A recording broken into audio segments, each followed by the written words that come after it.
Chapter 1: The Golden Age of Playtime Co. So, to really get what happened, you have to go way back.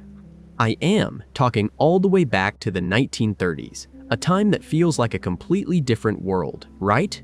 The Great Depression was hitting everyone hard, and honestly, there wasn't a whole lot of joy to go around. People were just trying to survive. But in the middle of all that gloom, there was this one guy, a young inventor named Elliot Ludwig.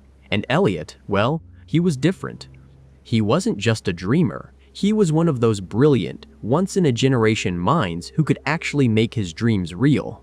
He had this incredible, almost childlike hope about him, and he looked at the world, saw all the struggling families, and thought, what do kids need most right now? They need to play. They need a reason to smile. His dream wasn't just about making toys. Anyone could cobble together a wooden car or a rag doll. Elliot's vision was so much bigger. He wanted to create these truly incredible, magical toys. Toys that weren't just distractions, but companions. He envisioned playthings so innovative and so full of life that they would bring this pure, unadulterated joy to children all across the United States. And just as importantly, he wanted to make things easier for parents. He knew they were stressed, worried about money, and he figured if he could create a toy that could truly captivate a child, that could give them a friend to talk to and play with, it would give those parents a much-needed moment of peace. It was a beautiful, simple idea, born from a really good heart. With this powerful vision fueling him, he took a massive leap of faith and founded the Playtime Corporation in 1930. You and I, of course, know it better as Playtime Co. It started small, probably in a dusty workshop somewhere, with Elliot himself hunched over a workbench, sketching designs and tinkering with gears and springs. But his genius was undeniable. The toys he designed were unlike anything anyone had ever seen before. They were colorful, they were clever, and they had a spark of something special, a kind of personality that other toys just lacked. It didn't take long for word to spread. A parent would buy a Playtime Co. toy, see the absolute delight on their child's face, and tell their neighbor. That neighbor would tell their friends, and so on. It was this grassroots explosion of popularity. Before anyone really knew what was happening, this little company born from a hopeful dream in the middle of the Depression had become the most successful and largest toy manufacturer in the entire world. It was a real-life fairy tale. Now, here's a little detail that seems random at first, but trust me, it's super important. The very same year, 1930, another company was founded by a man named Darwin Silva. It was a construction company called Warren Barr Construction. Darwin was the opposite of Elliot in many ways. He wasn't a whimsical inventor. He was a practical, no-nonsense builder. He believed in strong foundations, solid steel, and getting the job done right. While Elliot was dreaming up the soul of the company, Darwin was the guy who could give it a body. Their paths were destined to cross because as Playtime Co. grew from a small workshop into a global phenomenon, they needed a place to make all that magic happen. A massive, intricate facility. And Warren Barr Construction. They were the ones who would build it, piece by piece, brick by brick. This partnership would become the very foundation, literally, of everything Playtime Co. was to become.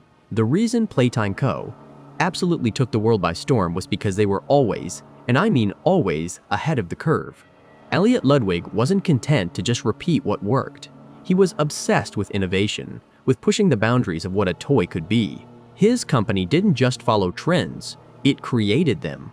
While other companies were still making simple wooden blocks, Playtime Co. was experimenting with new materials, new mechanisms, and new ideas that left everyone else in the dust. Every toy that rolled off their assembly line felt unique, special, like it was designed by someone who truly understood the heart of a child. This all culminated in the 1950s. The war was over, the economy was booming, and there was this new sense of optimism in the air. It was the perfect time for Playtime Co. to unveil its masterpiece, and that's exactly what they did. They created a doll, a truly special doll, that would not only become their flagship product, but a genuine cultural icon. Her name was Poppy Playtime. On the surface, Poppy looked like a classic, beautiful doll from that era. She had this vibrant, curly red hair tied up in blue ribbons, big, curious blue eyes that seemed to sparkle with life, and a lovely blue dress with a frilly collar. She was the kind of doll any child would have been thrilled to find under the Christmas tree. But Poppy had a secret. A revolutionary, mind-blowing secret. What made Poppy so absolutely remarkable, especially for the 1950s, was her ability to hold a full, genuine conversation with a child. Can you even wrap your head around that? We're talking about a time when the most advanced technology in most homes was a black and white television.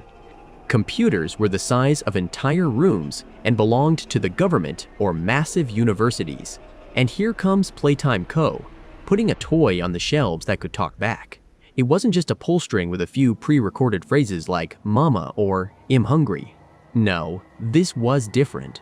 Poppy had an internal phonograph system, a complex and miniaturized marvel of engineering that allowed her to respond to a child's voice with a huge variety of phrases and questions.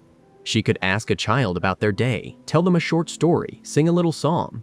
The system was so advanced that it could recognize certain keywords and respond appropriately, creating the illusion of a real, flowing conversation. The marketing for her was genius. Playtime Co. didn't sell her as a toy, they sold her as a friend. The commercials showed a lonely-looking child in their room, and then in comes Poppy. Suddenly, the child is smiling, laughing, sharing secrets with their new best friend. The tagline was something like, "Poppy Playtime, she's more than a doll, she's a friend who listens," and parents bought it, hook, line, and sinker. You weren't just buying a piece of plastic and fabric for your kid, you were giving them a companion. A friend who could help them with their social skills, who could encourage them to talk about their feelings, who could help them build the foundations of forming relationships. It was an astonishing, almost unbelievable feat of engineering for the time, and it cemented Playtime Co.'s status as an untouchable powerhouse in the industry. Poppy Playtime wasn't just a toy, she was a phenomenon. With the company growing at this explosive rate, so did its needs. The factory was becoming more than just a place to make toys. It was becoming a world unto itself. And inside this world, a special place was being created, a place called Playcare. We'll get way more into what Playcare was later on, but for now, you just need to know that it was a place within the Playtime Co. facility where children actually lived. It's a wild concept, I know. And to care for these children, Elliot Ludwig knew he needed the best. So, in 1955, he hired a highly respected pediatrician named Dr. Thomas Clark. Dr. Thomas Clark. Clark's official role was to oversee the health and well-being of the children in Playcare. He was known for his gentle demeanor and his dedication to his young patients, and his hiring gave this strange internal program an air of legitimacy and care. It was a sign that Elliot Ludwig was thinking about every single detail, ensuring that even the most unusual parts of his growing empire were handled with professionalism. The success of Poppy was so massive that it could have made the company complacent. They could have just ridden that wave for decades. But that wasn't Elliot Ludwig's style. Following the absolute tidal wave of Poppy's popularity, the company introduced another major hit in the late 1950s. This one was all about pure, unbridled creativity. It was called Doughy the Dough Man. Doughy was brilliant in its simplicity. It was a big tub of colorful, pliable dough that came with a friendly mascot, Doughy, a cheerful, featureless little man made of the dough itself.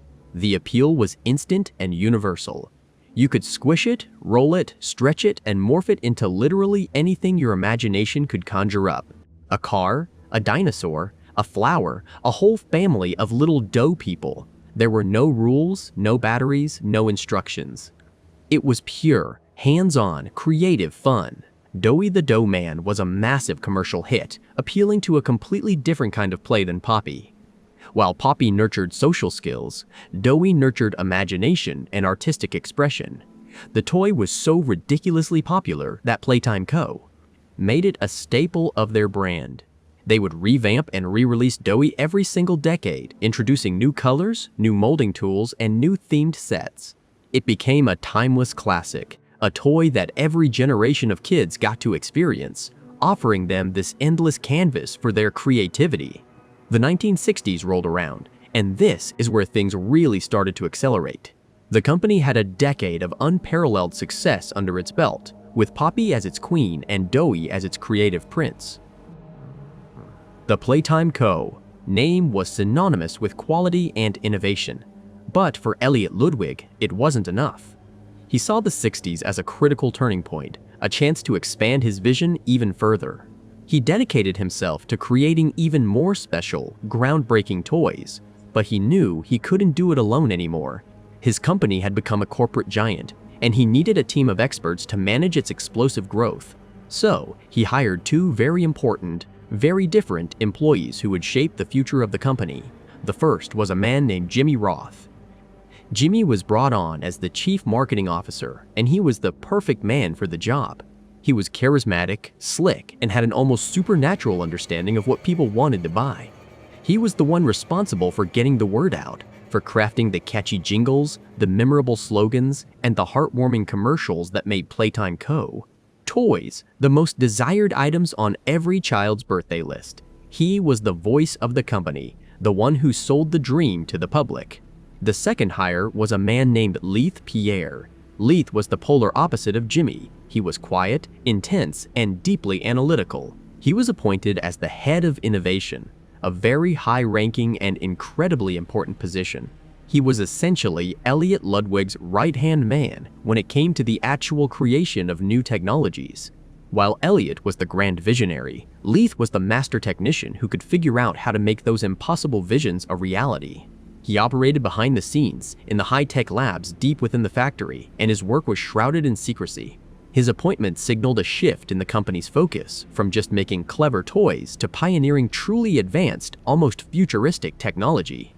And the first great marvel to come out of this new era, this perfect fusion of Elliot's vision, Leith's genius, and Jimmy's marketing savvy, was unveiled in the year 1960. It was a truly incredible invention called the Make-A-Friend machine. This thing wasn't just a new assembly line, it was a technological miracle. It was this colossal, sprawling piece of machinery that took up a huge section of the factory floor. It was a symphony of whirring gears, pumping hydraulics, and articulated robotic arms, all working in perfect harmony. The Make-A-Friend machine was a testament to Elliot Ludwig's absolute genius, because it was capable of autonomously creating every single Playtime Co. toy for the market. Think about that. From the moment the raw materials were fed into one end, the plastic pellets, the spools of fabric, the vats of paint, the machine did everything. It molded the plastic parts, stitched the clothes, painted the faces, assembled the complex internal mechanisms, and even packaged the final product. It did it all without any outside help from human hands. The most incredible part was its quality inspection system. It used advanced scanners and sensors to check every single toy for the slightest flaw, ensuring that every product that left the factory was absolutely perfect. The Make-A-Friend machine was an invaluable asset. It slashed production costs, quadrupled their output, and guaranteed a level of quality that no competitor could ever hope to match. It was the beating, mechanical heart of the entire Playtime Co. empire. In the ongoing pursuit of creating the next big thing, the next POPY, the innovation department, likely under the guidance of Leith Pierre, was constantly churning out new prototypes. One of these was a small, red dinosaur toy they named Brawn. Brawn was designed to be a friendly, gentle giant. He was a brontosaurus with a long, graceful neck, a kind smile, and a bright, appealing red color. He was a perfectly fine toy, well-made and charming, but for whatever reason, he just didn't connect with kids in the same way Poppy did. Maybe he was too simple in a world that now had a doll that could talk. Maybe the marketing just didn't hit the right notes. For whatever reason, Brawn didn't achieve the same level of commercial success. He wasn't a total flop, but he certainly wasn't the blockbuster they had hoped for. He was a solid middle-of-the-road toy who would, interestingly enough, prove to be very useful for the company decades later, but at the time, he was seen as a bit of a disappointment. About 5 years after Brawn's debut, another new toy was created, and this one was a little different. His name was Boxy Boo. Boxy Boo was essentially a Jack-in-the-Box, but with a Playtime Co. twist. The box itself was a simple, colorful cube, but the character that popped out was a strange, spring-limbed creature with big, googly eyes and a wide, almost manic grin. Unfortunately, Boxy Boo was also a bit of a commercial failure. In fact, he sold even more poorly than Brawn. Maybe the design was a little too strange, a little unsettling for some children. The surprise element of a Jack-in-the-Box can be fun, but maybe Boxy Boo was just a bit too manic, a bit too chaotic. It was another reminder that even the mighty Playtime Co. wasn't infallible. They could, and did, miss the mark sometimes. Then came the 1970s. The culture was changing again. The bright-eyed optimism of the 60s was giving way to a more down-to-earth, environmentally conscious mindset. There was a huge wildlife conservation campaign sweeping the nation, with slogans like, "Give a hoot, don't pollute," becoming part of the everyday language. Jimmy Roth, the ever-astute marketing chief, saw an opportunity. He knew that Playtime Co. could tap into this new cultural movement. So, riding the wave of this campaign, they released a new toy called Yarnaby. Yarnaby was a perfect fit for the times. She was an adorable, cuddly creature. I think she was a cat, made entirely of soft, colorful yarn. She had big, stitched-on button eyes and a sweet, friendly face. The marketing was all about nature and conservation. The commercials might have shown Yarnaby playing in a forest, with a gentle voiceover talking about protecting our animal friends. She was an instant hit with parents who wanted to buy toys that felt wholesome and had a positive message. Just like Doughy the Dough Man, Yarnaby's simple charm and timeless appeal meant she would see multiple re-releases over the years, with different animal variations and color schemes, becoming another beloved staple in the Playtime Co. catalog. As the 70s progressed, the company just kept getting bigger. The demand for their toys was insatiable, and the factory was running at full capacity, 24/7. The Make-A-Friend machine was a workhorse, but Elliot Ludwig's ambitions had grown far beyond what his current facility could handle. He had plans. Big plans. He envisioned a factory that was more than a factory, a self-contained campus dedicated to the art and science of play. He needed more research labs, more production floors, more space for his mysterious PlayCare program, and more of, well, everything. To make this grand vision a reality, he turned back to the man who had laid the first bricks of his empire all those years ago, Darwin Silva of Warren Barr Construction. In 1972, the long-standing partnership between the two companies was officially solidified in a massive 18-year contract. This wasn't just a simple agreement to build a new wing on the factory. This was a monumental deal, personally overseen by Elliot Ludwig himself. The contract stipulated that for the next 18 years, Warren Barr Construction would be the exclusive builder for Playtime Co. They would build anything and everything that Elliot needed for his facility, no matter how complex, how ambitious, or how secretive the project was. The signing of that contract marked the true beginning of the massive expansion that would define the company's future. The blueprints were drawn up for sprawling new buildings, underground tunnels, advanced research centers, and huge new additions to the factory. It was the dawn of a new era of unprecedented growth and ambition. The golden age of Playtime Co.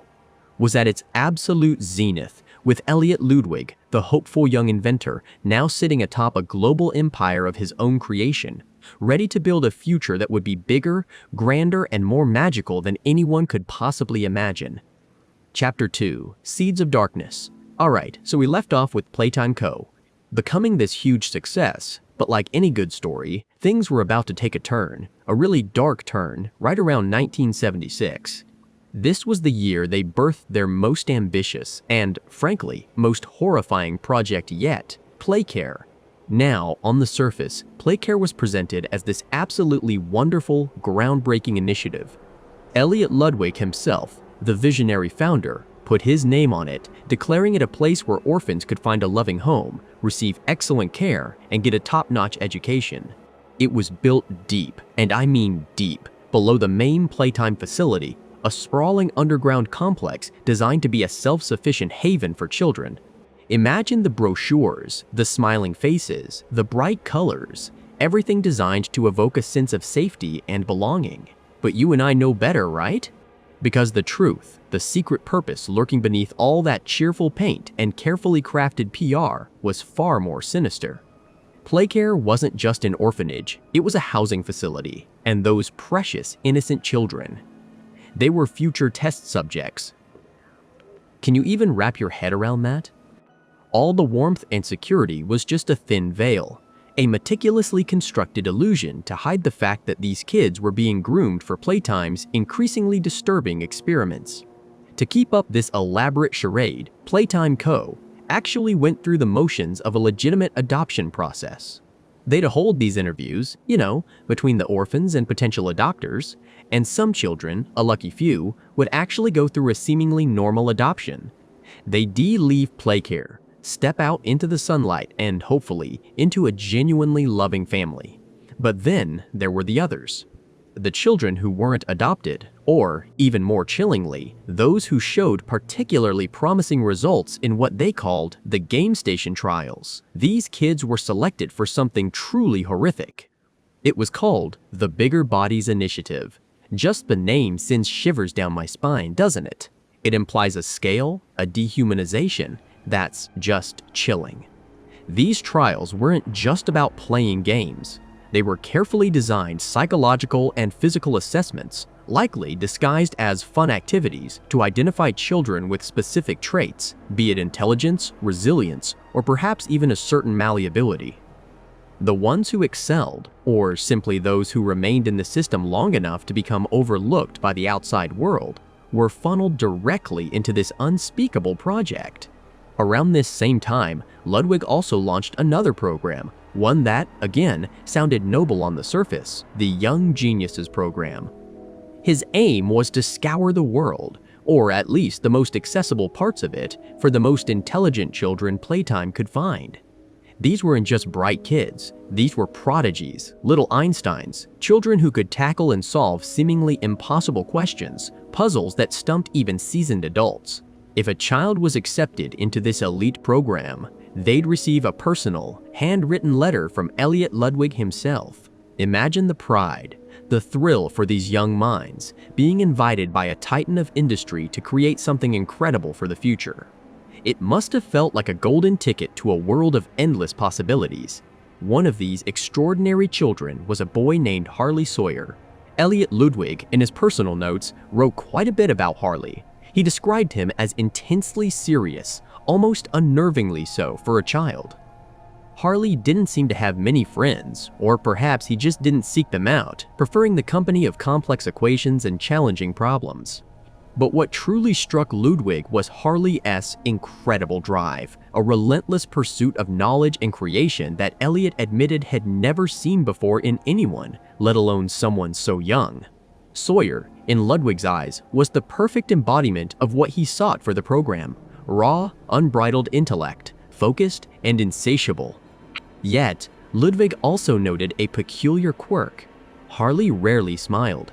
The only times Elliot ever saw a genuine, uninhibited smile cross the boy's face was when he was deep in thought, working on an invention or a complex theory right alongside Elliot himself. It painted a picture of a boy who lived and breathed his work, finding joy only in the act of creation and intellectual challenge. Ludwig, despite his admiration for Harley's genius, felt a pang of something akin to pity for the boy. He sensed a difficult home life, a certain loneliness that perhaps fueled Harley's intense focus on his work. He might have seen a bit of himself in Harley, a kindred spirit who found solace and purpose in creation. When Elliot gently probed, perhaps asking about his family or what he enjoyed outside of playtime, Harley's response was direct, almost startling in its simplicity. Being at playtime was all he had ever wanted. It was his world, his sanctuary, his everything. For Ludwig, this confirmed his initial assessment. He saw Harley as something truly special, a mind capable of leading science, perhaps even humanity, into a dazzling, technologically advanced future. He envisioned Harley, years from now, standing at the forefront of innovation, pushing boundaries, and solving the world's greatest mysteries. However, as the years passed, Ludwig's perception of Harley, while still filled with respect for his intellect, began to shift. There came a point, a difficult, soul-searching moment, when Elliot made the agonizing decision to remove Harley Sawyer from the Young Geniuses program. It wasn't a decision made lightly, it weighed heavily on him. He penned a letter, a carefully worded, yet ultimately devastating explanation to the young prodigy. In it, Ludwig acknowledged Harley's brilliant mind, his unparalleled capacity for innovation, but he couldn't, in good conscience, ignore what he perceived as a glaring fundamental flaw, a complete and utter lack of humility. Elliot, being the kind of man he was, believed deeply that science, at its core, should serve humanity. Its purpose was to uplift, to heal, to improve the human condition, always tempered by ethical considerations and a sense of responsibility. But Sawyer, even at his young age, had developed a different, far more unsettling philosophy. He believed in progress for progress' sake, an unyielding, relentless march forward regardless of the cost or the consequences. It was a mindset that truly scared Elliot. He saw the potential for brilliance to turn into something destructive, something cold and uncaring if it wasn't guided by a moral compass. The tension between them must have built for a while, a subtle clash of ideologies that eventually erupted. One evening, the conflict came to a head. Arlie, perhaps sensing Ludwig's wavering commitment to his vision, lashed out. He told Elliot not to be so soft, his voice probably laced with a contempt that stung Ludwig to the core. He declared, with a chilling certainty, that progress doesn't care about feelings. It was a stark, brutal statement that perfectly encapsulated the chasm growing between their worldviews. Elliot, heartbroken but resolute, held firm. He explained his decision, perhaps hoping that this moment, this rejection, would be the catalyst Harley needed. He genuinely hoped it would serve as a transformative experience, much like a similar rejection in his own youth had forced him to gain a new, more balanced perspective. He wanted Harley to understand that true genius wasn't just about intelligence, but about wisdom and empathy. But Sawyer's response was not what Elliot had hoped for, not even close. Instead of introspection or a newfound humility, there was only raw, incandescent fury. Elliot's letter, his words of measured disappointment, were met with an outpouring of vitriol. On torn, tear-smudged pieces of paper, you can almost picture them, crumpled and stained. Harley scribbled his feelings of profound betrayal. He called Elliot Ludwig a soft, pathetic, small-minded backstabber. He felt that Ludwig had taken everything from him, not just the program, but his future, his purpose, his very identity. This event, this searing rejection, clearly planted a deep, venomous seed of resentment in the young boy's heart, a wound that would fester and grow, shaping the man he would become. It wasn't just disappointment. It was a profound sense of injustice, a feeling that his brilliance had been misunderstood and unfairly punished. Meanwhile, amidst all this internal drama and the dark secrets brewing beneath Playtime Co., the visible face of the company, the toy production, continued its relentless march forward. In 1979, they introduced Candy Cat, a new character designed to appeal to a generation of kids who were perhaps looking for something a little different, a bit more sleek and modern than the classic Poppy. Candy Cat was a vibrant, playful feline with a sweet disposition, meant to embody fun and friendship, and for a time, she found her niche in the hearts of children. Then, in 1983, we witnessed a confirmed, spectacular failure, Kick Me Paul. Oh, this one was a legend of bad ideas.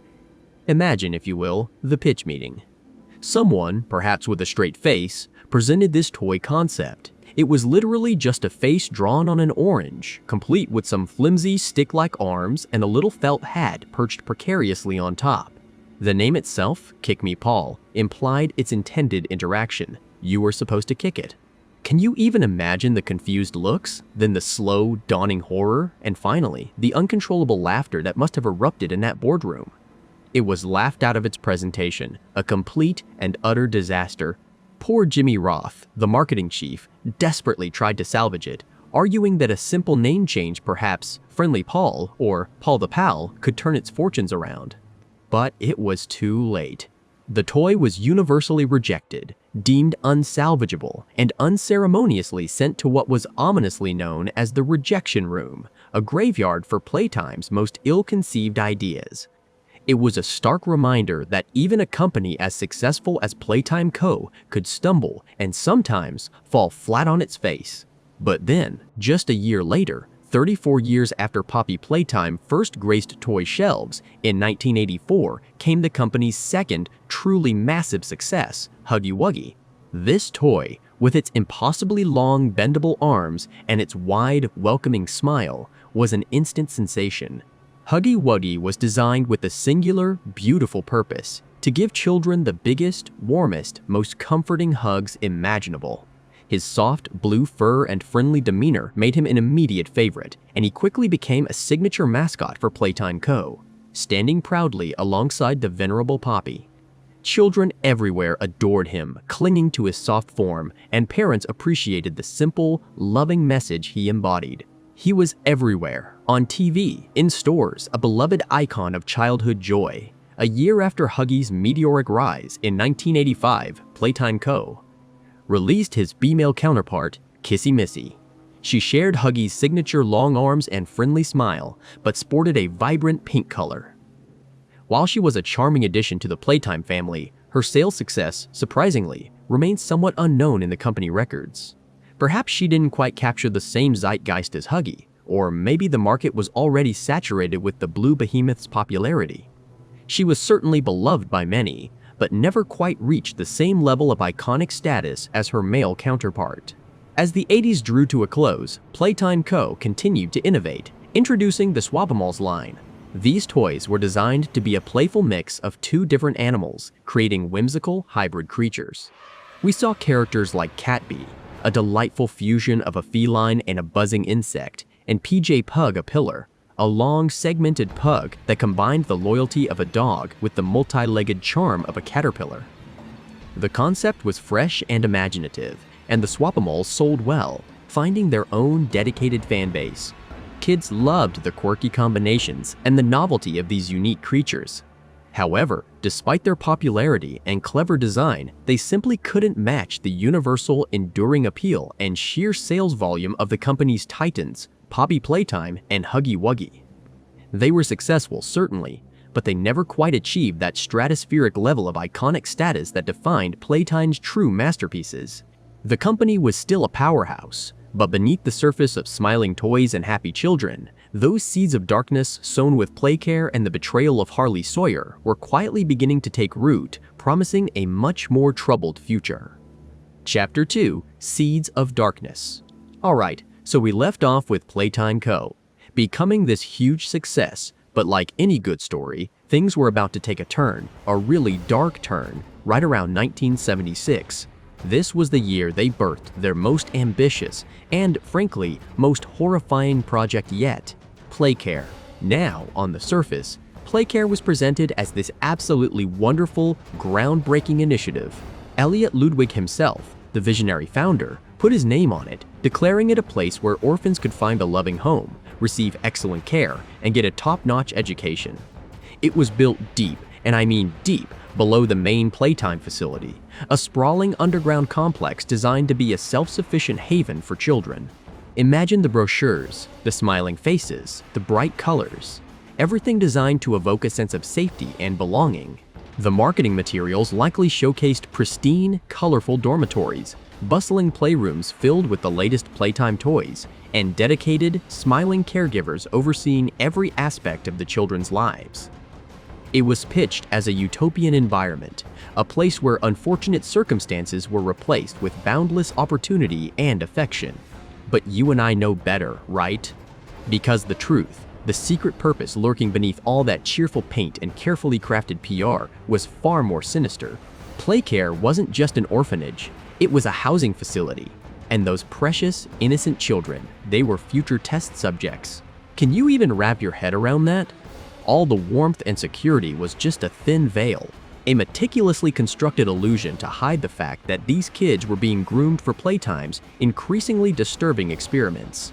The very air of safety was a lie, a betrayal of the deepest trust. The vibrant colors and comforting toys were merely distractions from the chilling reality of their impending fate. To keep up this elaborate charade, Playtime Co. actually went through the motions of a legitimate adoption process. They de-hold these interviews, between the orphans and potential adopters, and some children, a lucky few, would actually go through a seemingly normal adoption. They leave Playcare, step out into the sunlight, and hopefully into a genuinely loving family, never knowing the horrors they had narrowly escaped. But then there were the others. The children who weren't adopted, perhaps deemed unsuitable by prospective parents for arbitrary reasons, or, even more chillingly, those who showed particularly promising results in what they called the game station trials. These kids were selected for something truly horrific. It was called the Bigger Bodies Initiative. Just the name sends shivers down my spine, doesn't it? It implies a scale, a dehumanization, that's just chilling. These trials weren't just about playing games. They were carefully designed psychological and physical assessments, likely disguised as fun activities, to identify children with specific traits, be it intelligence, resilience, or perhaps even a certain malleability to suggestion. Imagine a series of seemingly innocuous puzzles, dexterity challenges, or even social interaction scenarios, all meticulously observed and recorded by grim-faced scientists hidden behind one-way mirrors. The results weren't for academic papers, they were for selection, for determining who would be deemed promising enough for the next, terrifying phase. The ones who excelled, or simply those who remained in the system long enough to become overlooked by the outside world, were funneled directly into this unspeakable project, their innocence sacrificed on the altar of Playtime's dark ambitions.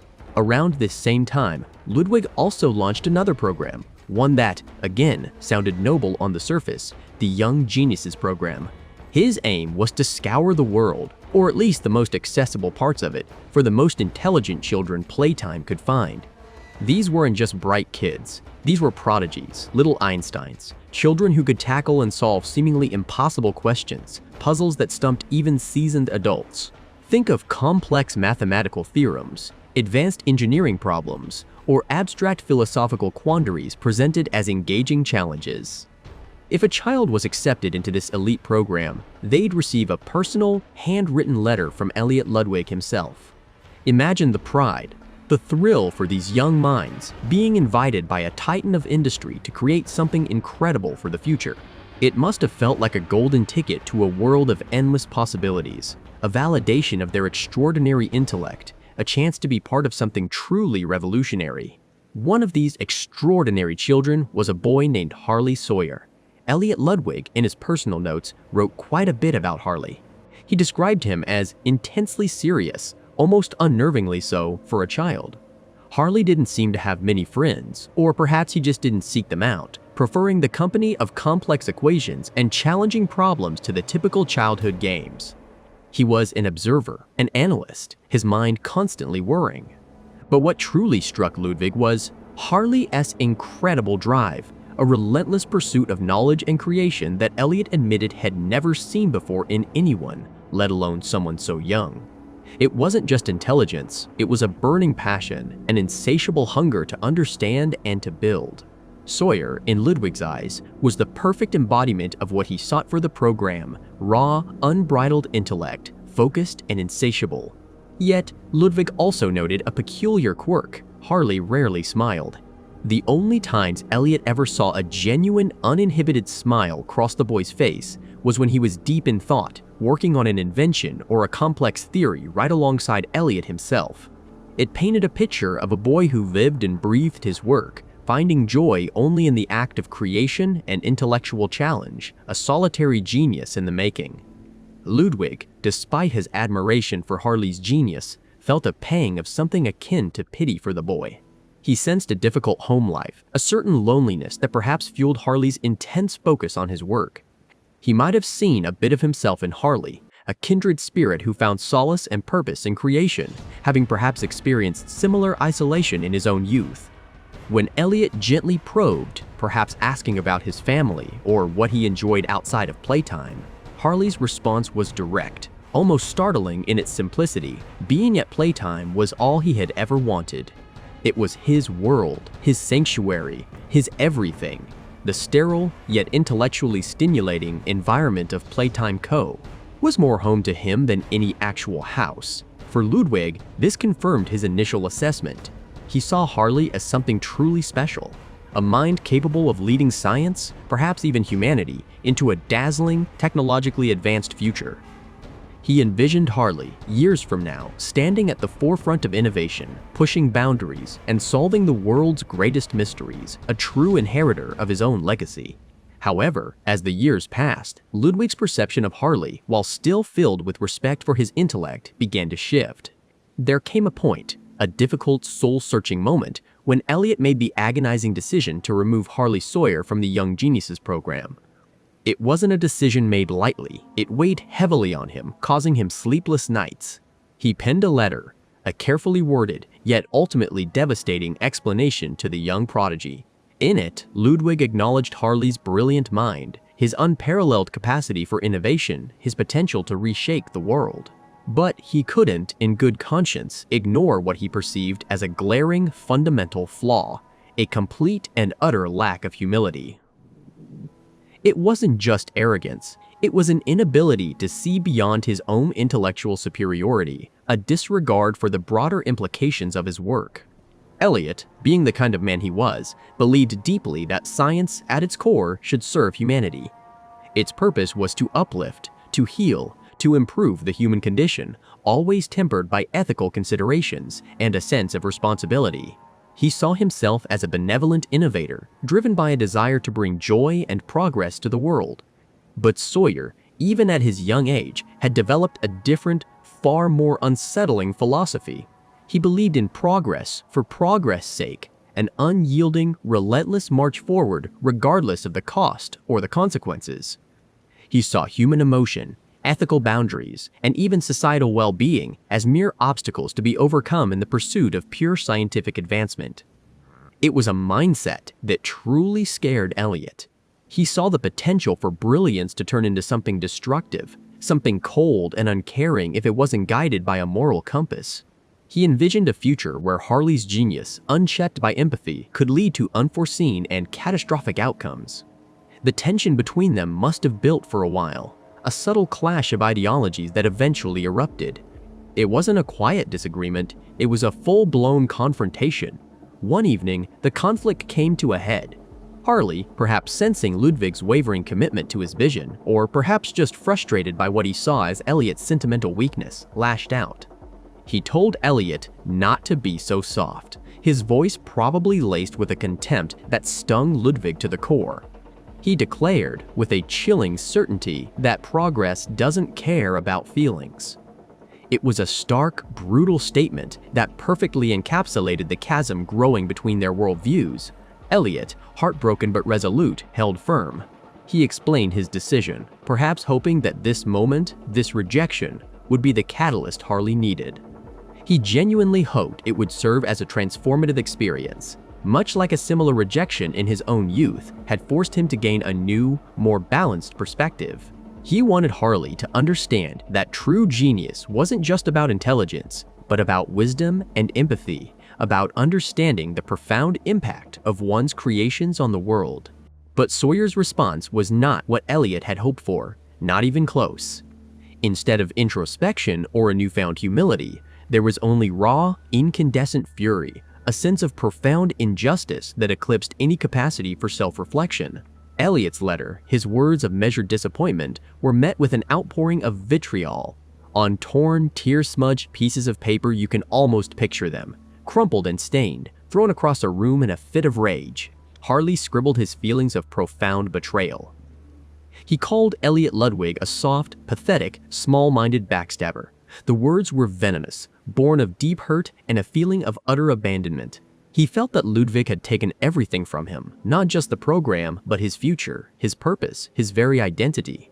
This event, this searing rejection, clearly planted a deep, venomous seed of resentment in the young boy's heart, a wound that would fester and grow, shaping the man he would become.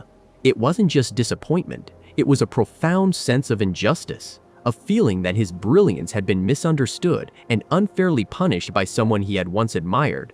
Meanwhile, amidst all this internal drama and the dark secrets brewing beneath Playtime Co., the visible face of the company, the toy production, continued its relentless march forward, churning out new creations for the masses. In 1979, they introduced Candy Cat, a new character designed to appeal to a generation of kids who were perhaps looking for something a little different, a bit more sleek and modern than the classic POPY. Candy Cat was a vibrant, playful feline with a sweet disposition, often depicted with a mischievous grin and a penchant for sugary treats. Her bright colors and energetic personality made her a hit, meant to embody fun and friendship, and for a time, she found her niche in the hearts of children, becoming a popular addition to the Playtime lineup. Then, in 1983, we witnessed a confirmed spectacular failure, Kick Me Paul. Oh, this one was a legend of bad ideas. Imagine, if you will, the pitch meeting, the tension in the room, the hushed anticipation as the new product was unveiled. Someone, perhaps with a straight face, presented this toy concept. It was literally just a face drawn on an orange, complete with some flimsy, stick-like arms and a little felt hat perched precariously on top. The name itself, Kick Me Paul, implied its intended interaction. You were supposed to kick it. Can you even imagine the confused looks? Then the slow, dawning horror, and finally, the uncontrollable laughter that must have erupted in that boardroom.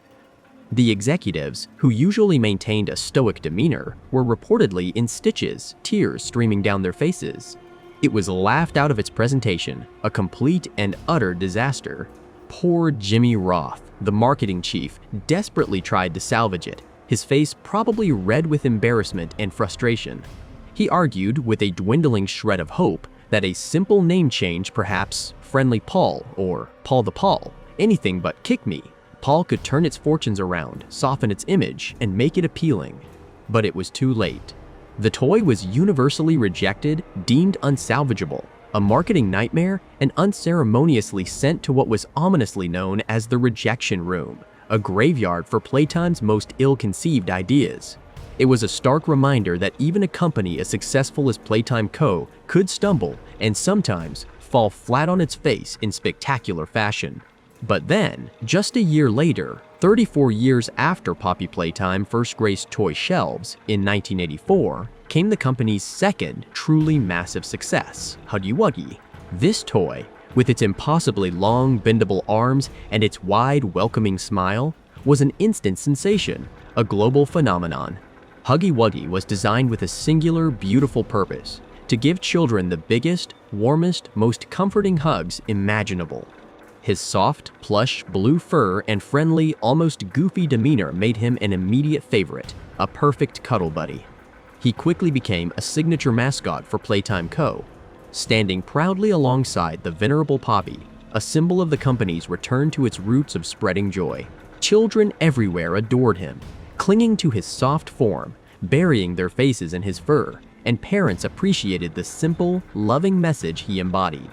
He was everywhere, on TV, in stores, on lunchboxes and pajamas, a beloved icon of childhood joy, an instant classic that cemented Playtime Co.'s place in the hearts of millions. A year after Huggy's meteoric rise in 1985, Playtime Co. released his female counterpart, Kissy Missy. She shared Huggy's signature long arms and friendly smile, but sported a vibrant, cheerful pink color, often adorned with a bow. While she was a charming addition to the Playtime family, her sales success, surprisingly, remains somewhat unknown in the company records. Perhaps she didn't quite capture the same zeitgeist as Huggy, or maybe the market was already saturated with the blue behemoth's popularity, making it difficult for her to stand out. She was certainly beloved by many, especially those who preferred her distinct pink hue, but never quite reached the same level of iconic status or commercial dominance as her male counterpart. Her presence, however, completed the duo, offering another comforting, huggable friend to children. As the 80s drew to a close, Playtime Co. continued to innovate, introducing the Swap-A-Malls line. These toys were designed to be a playful mix of two different animals, creating whimsical, hybrid creatures. The concept was all about imaginative play, letting kids combine their favorite animal traits into something new and exciting. We saw characters like Cat B, a delightful fusion of a feline and a buzzing insect, with striped fur and tiny iridescent wings, always ready for an adventure. Then there was PJ Pug, a pillar, a long, segmented pug that combined the loyalty and wrinkled charm of a dog with the multi-legged, crawling movement of a caterpillar, making him a unique and fun companion.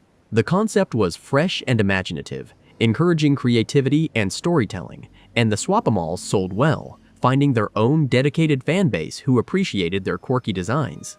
Kids loved the clever combinations and the novelty of these unique creatures, collecting the various halves to create their own fantastical beasts. However, despite their popularity and clever design, they simply couldn't match the universal, enduring appeal and sheer sales volume of the companies, Titans, POPY Playtime, and Huggy Wuggy. They were successful certainly, contributing significantly to Playtime Co.'s bottom line, but they never quite achieved that stratospheric level of iconic status that defined Playtime's true masterpieces. The company was still a powerhouse, its public image one of innovation and childhood wonder, but beneath the surface of smiling toys and happy children, those seeds of darkness sown with play care and the profound betrayal of Harley Sawyer were quietly beginning to take root, promising a much more troubled and complex future than anyone could have imagined. Chapter 3. The Bigger Bodies Initiative. So, 1989. Man, what a year for Playtime Co. They were on top of the world, or so it seemed. They launched this brand new toy line called the Smiling Critters, and you have to understand, these things were an absolute phenomenon. It was like lightning in a bottle all over again. The line had 8 characters, all these adorable little animals with huge, beaming smiles and zippers on their chests. You had Bobby Bearhug, this big, cuddly red bear, Dog Day, a bright orange, super optimistic dog, Kickin' Chicken, Crafty Corn. You get the idea. They were an instant runaway hit. Kids were obsessed. But the breakout star, the one everyone had to have, was this sleepy-looking purple cat named Catnap. He had this little crescent moon charm hanging from his zipper, and he was marketed as the perfect bedtime buddy. The success was so massive that Playtime went all in. They immediately commissioned a cartoon series, The Smiling Critters Adventure Hour, or something like that. It was on every Saturday morning. The critters basically took over from Huggy Wuggy and Mommy Longlegs as the new faces of Playcare. Their smiling faces were plastered everywhere, on lunchboxes, on posters in the orphanage, on the sides of company vans. They were the future, the thing that was going to keep the lights on and the money flowing. It was a golden age for about 5 minutes. Because, as with everything at that factory, there was something deeply, horribly wrong hiding just beneath the surface. Specifically with Catnap. See, the gimmick with the Catnap doll was that it was supposed to release a calming, lavender-scented vapor when you squeezed it, helping kids drift off to sleep. A lovely idea, right? Except for a tiny, catastrophic manufacturing flaw. Instead of being filled with a simple, harmless lavender extract, the dolls were being filled with something else entirely. Something that came directly from the darker, more secretive parts of Playcare. It was this weird, reddish, gaseous mixture. They called it the red smoke. And this stuff did not produce sweet dreams. Any child who had a Catnap doll, who squeezed it and inhaled that faint red mist, experienced the most intensely violent and terrifying nightmares imaginable. You can just imagine the fallout. It started as a trickle of complaints to the customer service line. My son is waking up screaming. My daughter is terrified of her new toy. She keeps talking about monsters with too many limbs and long, sharp teeth. At first, the company probably dismissed it. Kids have nightmares, it happens. But then, the trickle became a flood. Local news stations started picking up the story. The Playtime nightmare is this popular toy terrorizing our children. The media backlash was brutal and swift. Playtime Co. was painted as this negligent, monstrous corporation poisoning children's minds. The bad press was an absolute tidal wave, threatening to drown the entire company. They had no choice. They issued a massive, humiliating recall for every single Catnap doll ever sold. They had to pull him from the cartoon, edit him out of existing episodes, and scrub his image from every single piece of advertising. Overnight, Catnap, the star of their biggest success, was completely erased, a ghost in the machine. The company was reeling. They were hemorrhaging money from the recall, and their public image was in the toilet. This is where things get really dark, and it's when our old pal Harley Sawyer steps back onto the stage. Down in the R&D department, the head of innovation, a guy named Leith Pierre, was scrambling. He was ambitious, clever, and utterly terrified of the company going under. He needed a miracle, something big and revolutionary to pull them out of this nosedive, so he started digging. He went deep into the company archives, looking for any forgotten project, any spark of genius that might have been overlooked. And that's when he stumbled upon the old files for the Young Geniuses program. Flipping through the profiles of these bright-eyed kids from years ago, one name caught his eye: Harley Sawyer. The file noted his subsequent career path, a neuroscientist, but one of, and this is a direct quote, little reputation. He was a nobody, a disgraced former prodigy who had never lived up to his potential. And to Leith Pierre, that was perfect. A brilliant mind with no reputation is a hungry mind, a desperate mind, a mind you can control. Sawyer was ambitious. Pierre could see that from his file, and his fall from grace meant he'd be grateful for any opportunity to crawl back into the light. So, on January 15, 1990, Leith Pierre typed up a letter. It was probably on the fanciest company letterhead, all glossy and official. Hey, it was an invitation, an offer. He called it the project of a lifetime, an opportunity for Dr. Tunity for Dr. CO. Sawyer to finally get ahead, to make the name for himself that he so clearly craved. It was the bait, and Pierre knew Sawyer would bite. And right around that same time, as Sawyer was likely reading that life-changing letter, the world of Playtime Co.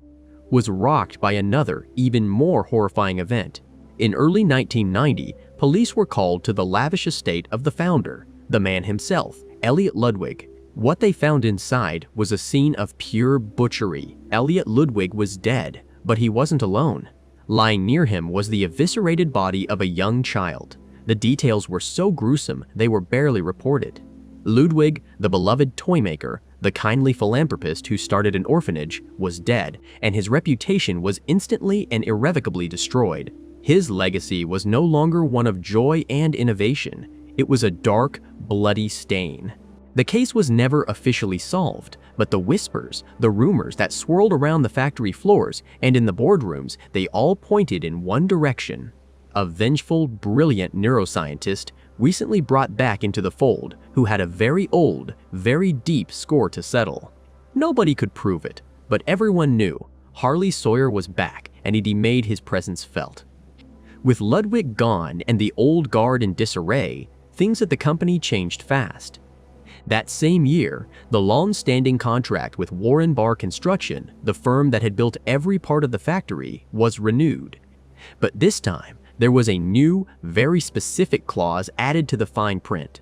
From now on, Warren Barr Construction would build absolutely anything Playtime requested, with no questions asked. If the blueprints called for a room with no windows and reinforced steel doors, they built it. If the plans showed strange tunnels connecting the orphanage to a new, undocumented wing, they dug them. They were paid handsomely to be blind, deaf, and dumb. Harley Sawyer, now installed in a position of power thanks to Leith Pierre, wasted no time. He wasn't just there to design new toys. He had bigger ideas. He quickly discovered the company's deepest, darkest secret, the real work that had been going on behind closed doors. He found Elliot Ludwig's secret research, the work that went far beyond simple toy manufacturing. He learned all about the poppy flowers, their strange, life-altering properties, and Ludwig's obsessive quest to use them to conquer death. Sawyer found the old lab notes, the chilling accounts of Ludwig's attempts to revive a dead rat by submerging its corpse in a viscous, shimmering poppy gel. Ludwig had scribbled in the margins that he believed a larger vessel, a bigger body, could yield different, more successful results. Sawyer saw everything with a terrifying clarity. He saw Ludwig's mad science, the company's financial ruin from the catnap recall, the ever-present threat of lawsuits and investigations if any of this ever got out. He saw a company on the absolute brink of collapse, and in that desperation, he saw his ultimate opportunity. He went directly to what was left of Playtime's leadership, to Leith Pierre and the terrified board members. He didn't come to them with a problem. He came with a solution. A grand, audacious, monstrous solution he called the Bigger Bodies Initiative. His pitch must have been something to behold. He laid it all out for them. The company was bleeding money on staffing costs. Employees were a liability. They could get injured, they could form unions, and worst of all, they could talk. They could leak the secrets that would send every single person in that room to prison for the rest of their lives. But what if, he proposed, they had a workforce that didn't need a salary, a workforce that couldn't quit, couldn't complain, and could never ever tell anyone what they saw? His idea was to build on Ludwig's research to take it to its logical, horrifying conclusion. They would develop large, living, breathing versions of the company's most popular toys. They would use the orphans from PlayCare, the endless supply of test subjects right under their noses, as the raw material. These new, bigger bodies would become the factory's workforce, its security, its secret weapon. It would cut costs, increase efficiency, and most importantly, ensure total, absolute secrecy. It was insane. It was unethical. It was monstrous. And, of course, the board agreed. They put Dr. Harley Sawyer in charge of the entire initiative. The first step was building a facility to support his work. Using the new no questions asked contract with Warren Barr, they constructed the game station. It was built directly adjacent to PlayCare, connected by a series of tunnels and a shiny, brand new train. To the children, it was presented as the ultimate playground, a place of fun and excitement. The orphans were regularly sent over to the game station under the pretense of just playing games. They'd compete in challenges like Whack-A-Wuggy and run through elaborate obstacle courses. It all seemed like a wonderful treat, a break from the monotony of life in the orphanage. But it was all a lie. Every single game was a meticulously designed test. Musical memory wasn't just about remembering a tune. It was a complex cognitive assessment measuring brain speed and pattern recognition. The obstacle courses weren't just for fun. They were testing physical strength, agility, and reaction times. And watching it all from behind one-way glass in darkened observation rooms were the proctors. Men and women in white lab coats holding clipboards, silently judging and rating each child's performance on a cold, clinical 5-star scale. The data from these assessments was then sent to an employee named Stella Graybar. Her job was to review the results, to identify the strongest, the fastest, the smartest of the orphans. She was the gatekeeper. If an orphan performed exceptionally well, if they showed the right combination of physical prowess and mental acuity, their file would be flagged. And once a child was flagged, Dr. Sawyer would personally come to PlayCare. He'd tell the staff that the child was being moved to a special program for gifted children. He'd take them from the orphanage, and they would never be seen again. These children were taken to Sawyer's new labs, deep beneath the factory. There, he put his theories into practice. He had refined Ludwig's poppy gel into a potent, gaseous form. This new poppy gas was the key to the transformation process. He would sedate the children and expose them to the gas, forcing their bodies to undergo a horrific metamorphosis, twisting and reshaping them into the living mascots he had promised the board. The early experiments were, to put it mildly, a disaster. Sawyer's notes from this period are chillingly detached. Experiment 1015. Subject successfully enlarged. However, full-body transmutation has resulted in total organ failure, failed at neural reactivation. Subject terminated. Then there was Experiment 26. Transmutation successful. Subject is alive. Vitals are stable. But a later entry reads, Subject expired after 45 minutes. Only achieved 3 minutes of verifiable consciousness. A disappointing result. He was killing children, over and over, and logging it all as simple scientific setbacks. The real breakthrough, the moment everything changed, came with Experiment 1160. The details of this specific experiment are sparse, but the conclusion Sawyer drew was monumental. In his notes, he wrote, "We are no longer tied to the size of the initial test subjects. This was it. This was the key. He had figured out a way to not just transform the children, but to grow them, to create truly bigger bodies from their small frames." Experiment 1160 itself was ultimately a failure, another dead end, but it was the proof of concept he needed. It proved that his insane vision could actually be achieved. With this new process perfected, he was ready to begin in earnest. In August of 1990, he selected his next subject, a troublesome orphan named Quinn Navidson. Quinn was known for being a bit of a rebel, always getting into fights and causing problems for the PlayCare staff. Sawyer saw this not as a flaw, but as a sign of potential strength and resilience. He personally oversaw Quinn's testing at the game station, manipulating the boy, whispering promises of being the best and winning a special prize. He pushed Quinn to perform at his absolute peak. Once he had the 5-star assessment he wanted, he took Quinn to the lab. The result was Experiment 1166, a creature based on a lesser-known toy called Yarnaby. The transformation was a success in a way. The resulting creature was huge and physically powerful, but it completely lacked any higher cognitive function.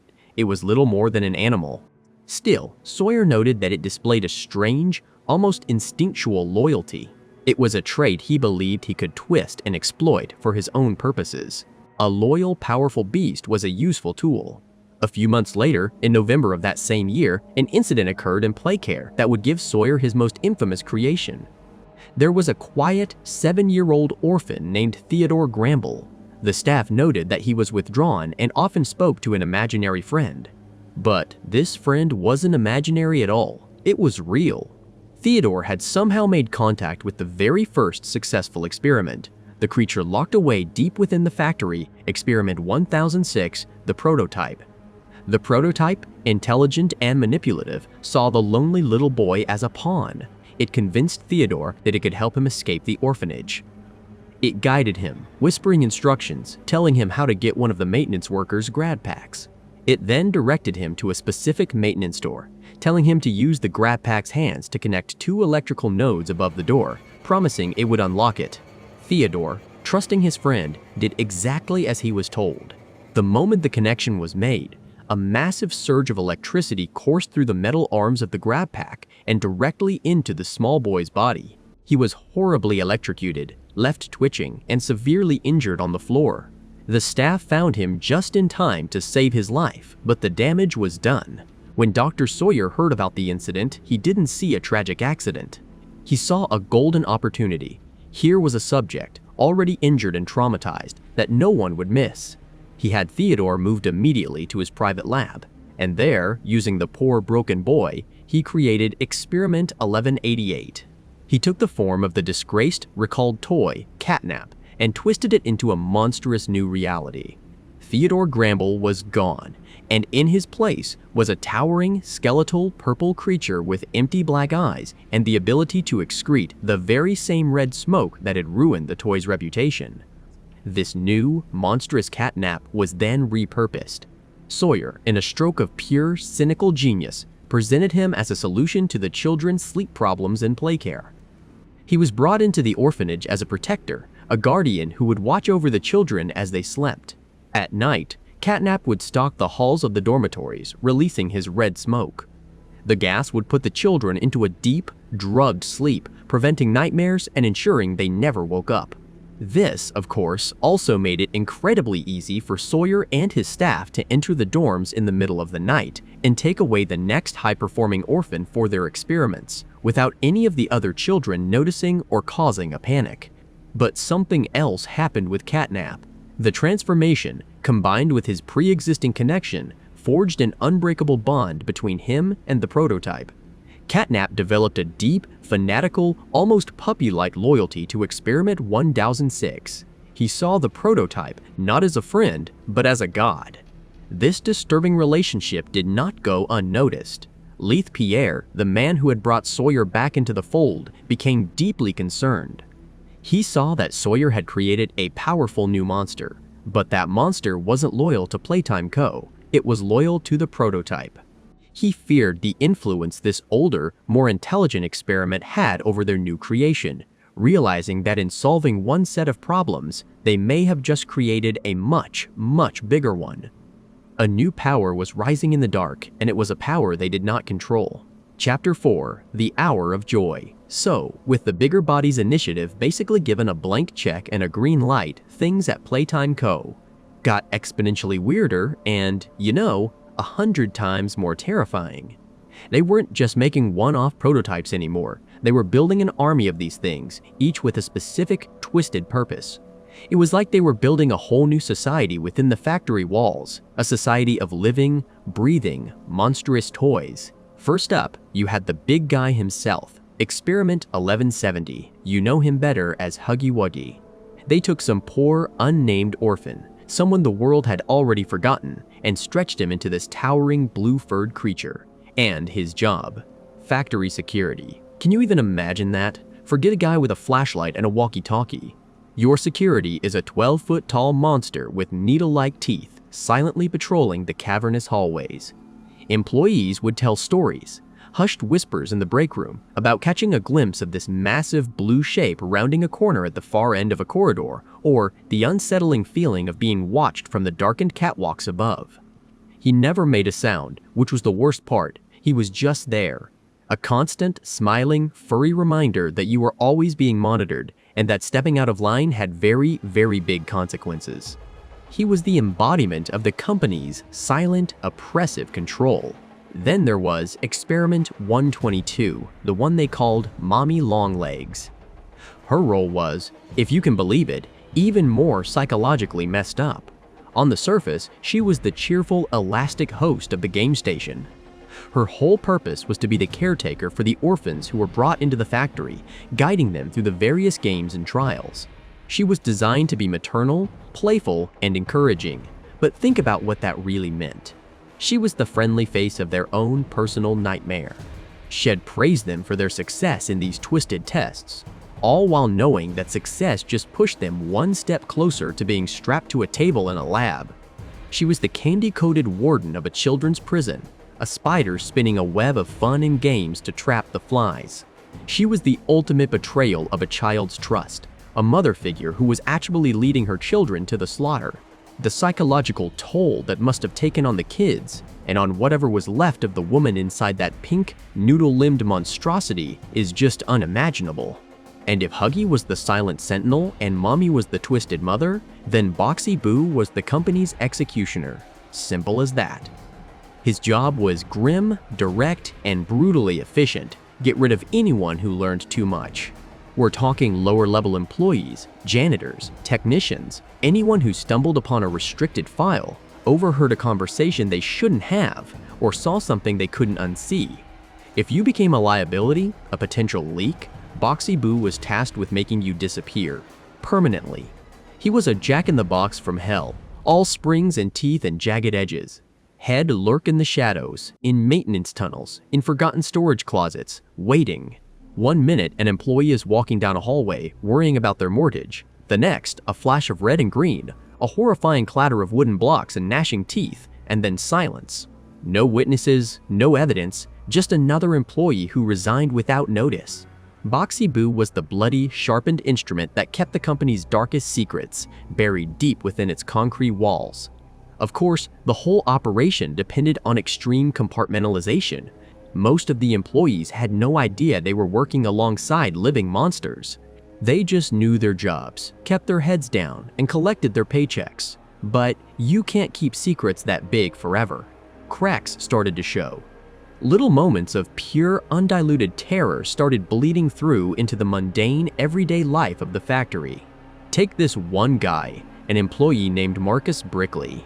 You might know the voice. It was a fun little cameo they got Jacksepticeye to do for the internal logs. Anyway, Marcus was working a late shift, doing inventory or something down in the storage sector, and he saw something. He practically kicked down the door to Leaf Pierre's office, babbling, drenched in a cold sweat, about this thing he saw. He described it as a long, terrifying creature with like 50 legs crawling along the pipes on the ceiling. He said it was huge, like a horrifying fuzzy centipede, and it just stared at him with these big, black, doll-like eyes before slithering away into a ventilation shaft. He was convinced the factory was infested with some kind of giant, mutant caterpillar. We, of course, know exactly what he saw, PJ Pug a pillar. But Leith Pierre, man, he just sat there, cool as a cucumber. He listened to Marcus' frantic story, didn't even flinch, and then just calmly dismissed the whole thing. Told him he was overworked, that the late nights were making him see things, and suggested he take a few days off. He made Marcus feel like he was losing his mind. It was a masterclass in gaslighting.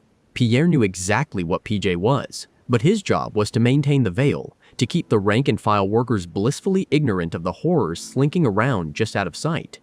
But it wasn't just the lower-level guys who were starting to notice things were off. The unease was creeping up the corporate ladder. A man named Rowan Stoll, who was the head of the entire information technology department, started getting suspicious. See, the main factory tour route took guests right past this giant, life-size statue of Huggy Wuggy, posed in the main lobby. It was a huge photo op, great for marketing, but Stoll started getting complaints forwarded from the guest services department. Parents were saying the statue was creeping them out. Specifically, they said its big glassy eyes seemed to be following their children. Stoll, being an IT guy, immediately jumped to a logical, if slightly paranoid, conclusion. He sent a formal message to Pierre, voicing his concern that the innovations department might have installed nanny cameras inside the statue's eyes without telling anyone, maybe as some kind of weird market research thing. He argued it was a massive privacy violation and a potential PR nightmare. What Stoll didn't know, what he couldn't possibly have known, was that he was so much closer to the truth than he realized. It wasn't cameras in the statue's eyes. It was the statue's eyes, because it wasn't a statue. It was the real, living Huggy Wuggy standing perfectly still for hours on end, a monstrous exercise in discipline, watching, always watching. Sometime after sending that message, Rowan Stoll must have done what he did best. He dug deeper. He was the head of IT. He had access. Maybe he found a hidden server, a protected file directory, a stray data packet that he shouldn't have seen. Whatever he found, it clearly terrified him to his core. He sent another message to Pierre a short while later, this one with a completely different tone. It was short, stilted, and reeked of fear. He completely retracted his earlier report, claiming Head had his team inspect the statue and the whole thing was just a misunderstanding. The cause of the following eyes, he claimed, was nothing more than a few loose eye bolts, causing the eyeballs to jiggle around when people walked past. It was the flimsiest, most pathetic excuse you could possibly imagine. It was the kind of lie someone tells you when they have a gun to their head, or in this case, something far, far worse. But Stoll wasn't just going to roll over and die. He was scared, yes, but he was also brave.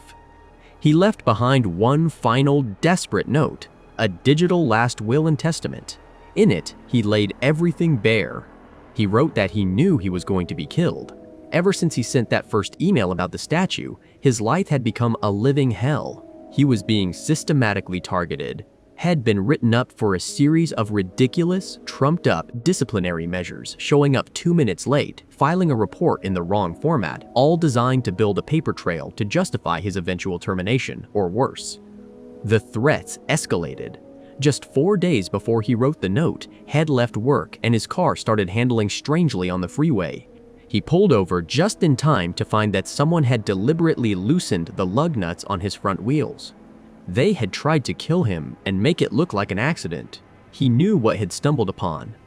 He knew about the Bigger Bodies initiative, about the living toys, and he knew one of them was hunting him. He specifically mentioned a creature that eats people. He had a plan, a final, desperate gamble. An upcoming factory-wide server maintenance shutdown was scheduled. It was his one window of opportunity. He was going to use the downtime to bypass the security protocols and upload everything, had found the hidden files, the experiment logs, everything to the press. He was going to expose the whole rotten conspiracy to the world. His note ends on a chilling, frantic note. He knows his time is running out. He knows the creature is coming for him, and it did. Just as Rowan Stoll was sitting at his terminal, frantically trying to execute the data transfer that would have brought Playtime Co. to its knees, his office door was suddenly, violently ripped from its hinges. From the darkness of the hallway emerged a chaotic jumble of red and green, a spring-loaded nightmare. Boxy Boo, the company's cleaner, had come to take out the trash.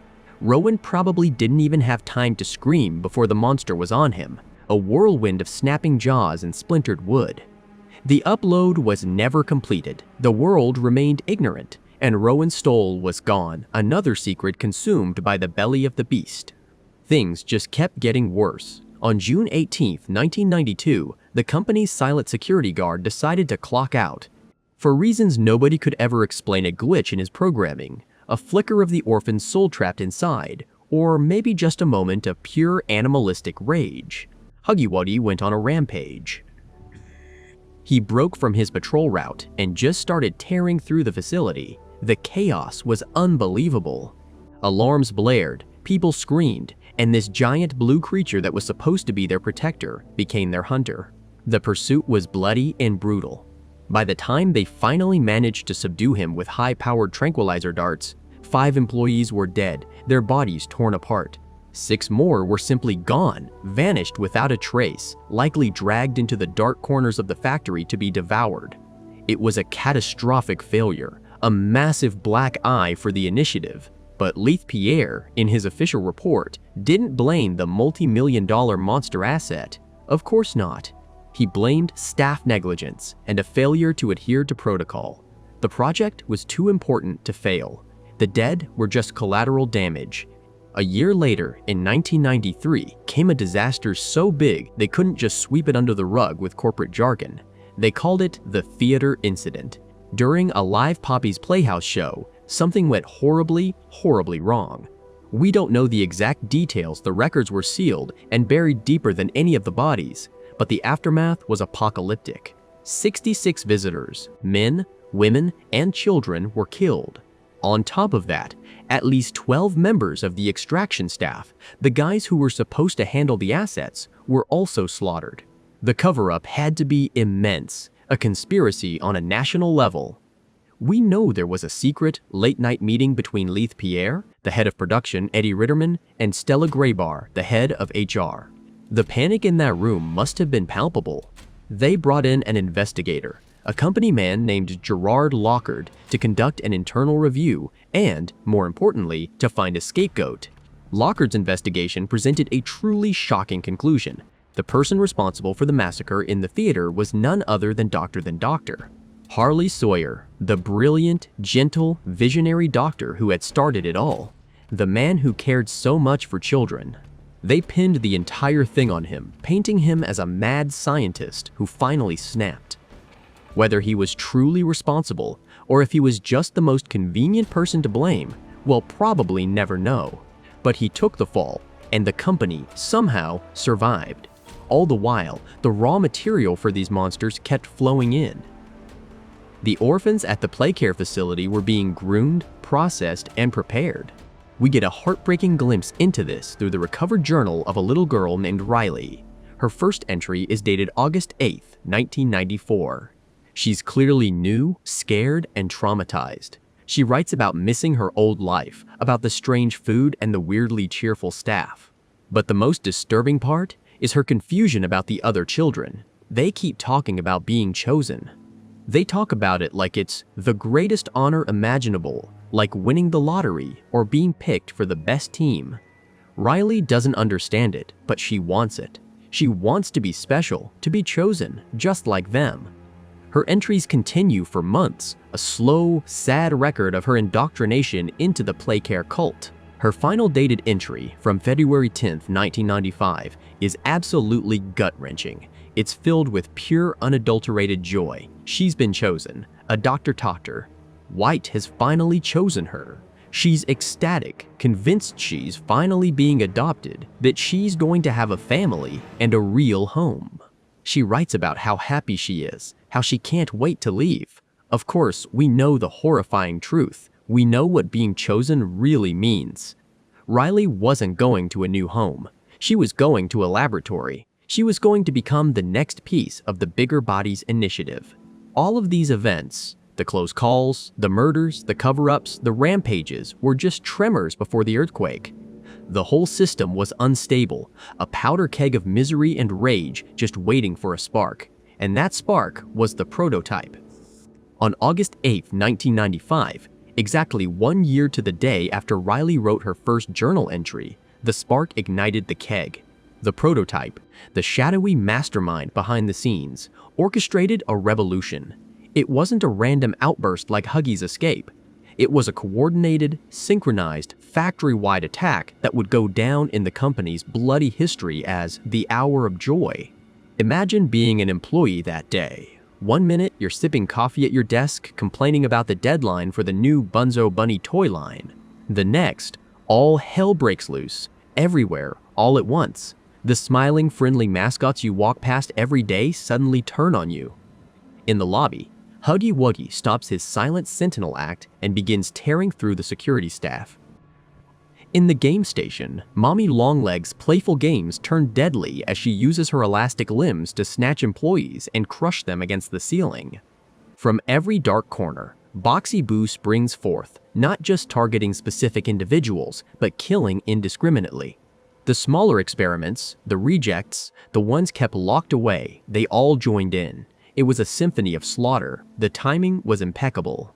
At the exact moment the uprising began, a team of employees was in the process of transporting Kissy Missy to a different sector. She broke free from her restraints with terrifying ease and murdered every single person in the transport crew, her pink fur stained crimson. There was no escape.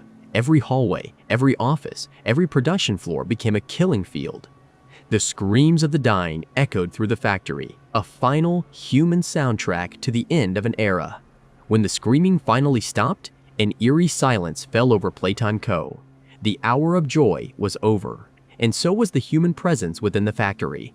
From everything we've been able to piece together, only 2 employees are confirmed to have survived the massacre. One was Leith Pierre, the man who oversaw it all. How he managed to escape is a mystery, but he got out. The other survivor was the person who would one day become the protagonist of our story, the player. The aftermath was a scene from a charnel house. But the toys weren't done. In a final, gruesome act, they began to clean up. They dragged the corpses of their former masters, the scientists, the guards, the marketers, the janitors, down into the deep, forgotten levels of the factory, down into the caverns and maintenance tunnels beneath Playcare. They weren't just hiding the evidence, they were storing their food. The Bigger Bodies initiative was officially over. The factory was abandoned, left to rot, a giant tombstone for the hundreds who died within its walls. But inside, a new, monstrous ecosystem was just beginning to thrive, ruled by the prototype and fed by the sins of the past. The doors were locked, the power was cut, but the toys were waiting. Chapter 5, Return to the Factory. So, years go by. 10 years to be exact. A decade is a long time, long enough to bury most things. ID moved on, or at least ID told myself I had. I had a new job, a new life, a whole new set of routines designed to keep my mind from wandering back to that place, back to Playtime Co.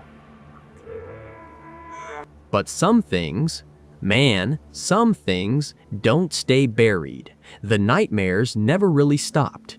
Flashes of wide, plastic eyes and smiles that stretched too far. The memory of screaming, not just from people, but this horrible, metallic, synthesized screaming that echoed through the halls during what they called the Hour of Joy. It was supposed to be a company-wide efficiency drill. It turned into a massacre. I only got out because I was down in the sub-basement checking on a steam pipe that had burst. I heard the chaos, but by the time I got back upstairs, there was just silence. And blood. And the toys, all standing in their places, their smiles seeming just a little wider, a little more knowing. I ran and never looked back. The official story was a gas leak, a tragic industrial accident. Everyone just disappeared, vanished, but I knew better. We all knew. The company had been pushing the boundaries of science, of ethics, for years. Elliot Ludwig's obsession with creating living toys was more than just a marketing gimmick. It was real. Then the package arrived. A simple brown cardboard box with no return address. My name and current address were written on it in a shaky, almost desperate hand. I almost threw it out. Part of me screamed that it was a trap, a ghost from a past I'd have fought so hard to escape, but I couldn't. I had to know. Inside, nestled in some old, yellowed packing foam, was a single folded piece of paper. It was a letter, or a note, really. The handwriting was the same as on the box. It was short, and every word sent a fresh spike of ice through my veins. It read, "Everybody thinks that the staff disappeared 10 years ago. We're still here. Find the flower. We're still here." 2 words. 2 words that shattered the fragile peace I'd built for myself over 10 years. They were alive. Trapped. All this time, I thought I was the only one. The sole survivor, burdened with a truth no one would ever believe. The guilt I'd carried, the survivor's guilt, came rushing back like a tidal wave.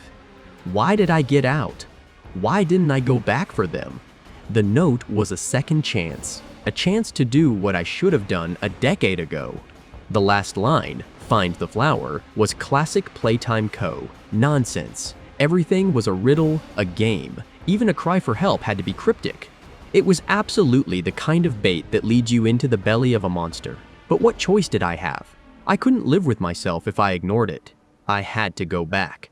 The drive to the old factory was surreal. The town had grown up around it, but the factory itself was a dead zone, a massive, decaying monument to a forgotten tragedy. Weeds choked the parking lot. Vines snaked up the brightly colored walls, trying to pull the cheerful murals of Huggy Wuggy and Cat Bee back into the earth. The giant, smiling sun logo above the main entrance was rusted, looking more like a sneering skull. I pulled my car around back to a service entrance I used to use, its lock long since rusted through. The metal door groaned in protest as I forced it open, the sound echoing into the cavernous darkness beyond. I stepped inside. The air hit me first. It was thick, heavy with the smell of dust, mildew, and that cloying, sweet scent of old plastic. It was the smell of my nightmares. The silence was the next thing I noticed. It wasn't a peaceful silence. It was a heavy, watchful silence. The kind that feels like it's holding its breath, waiting for you to make a sound.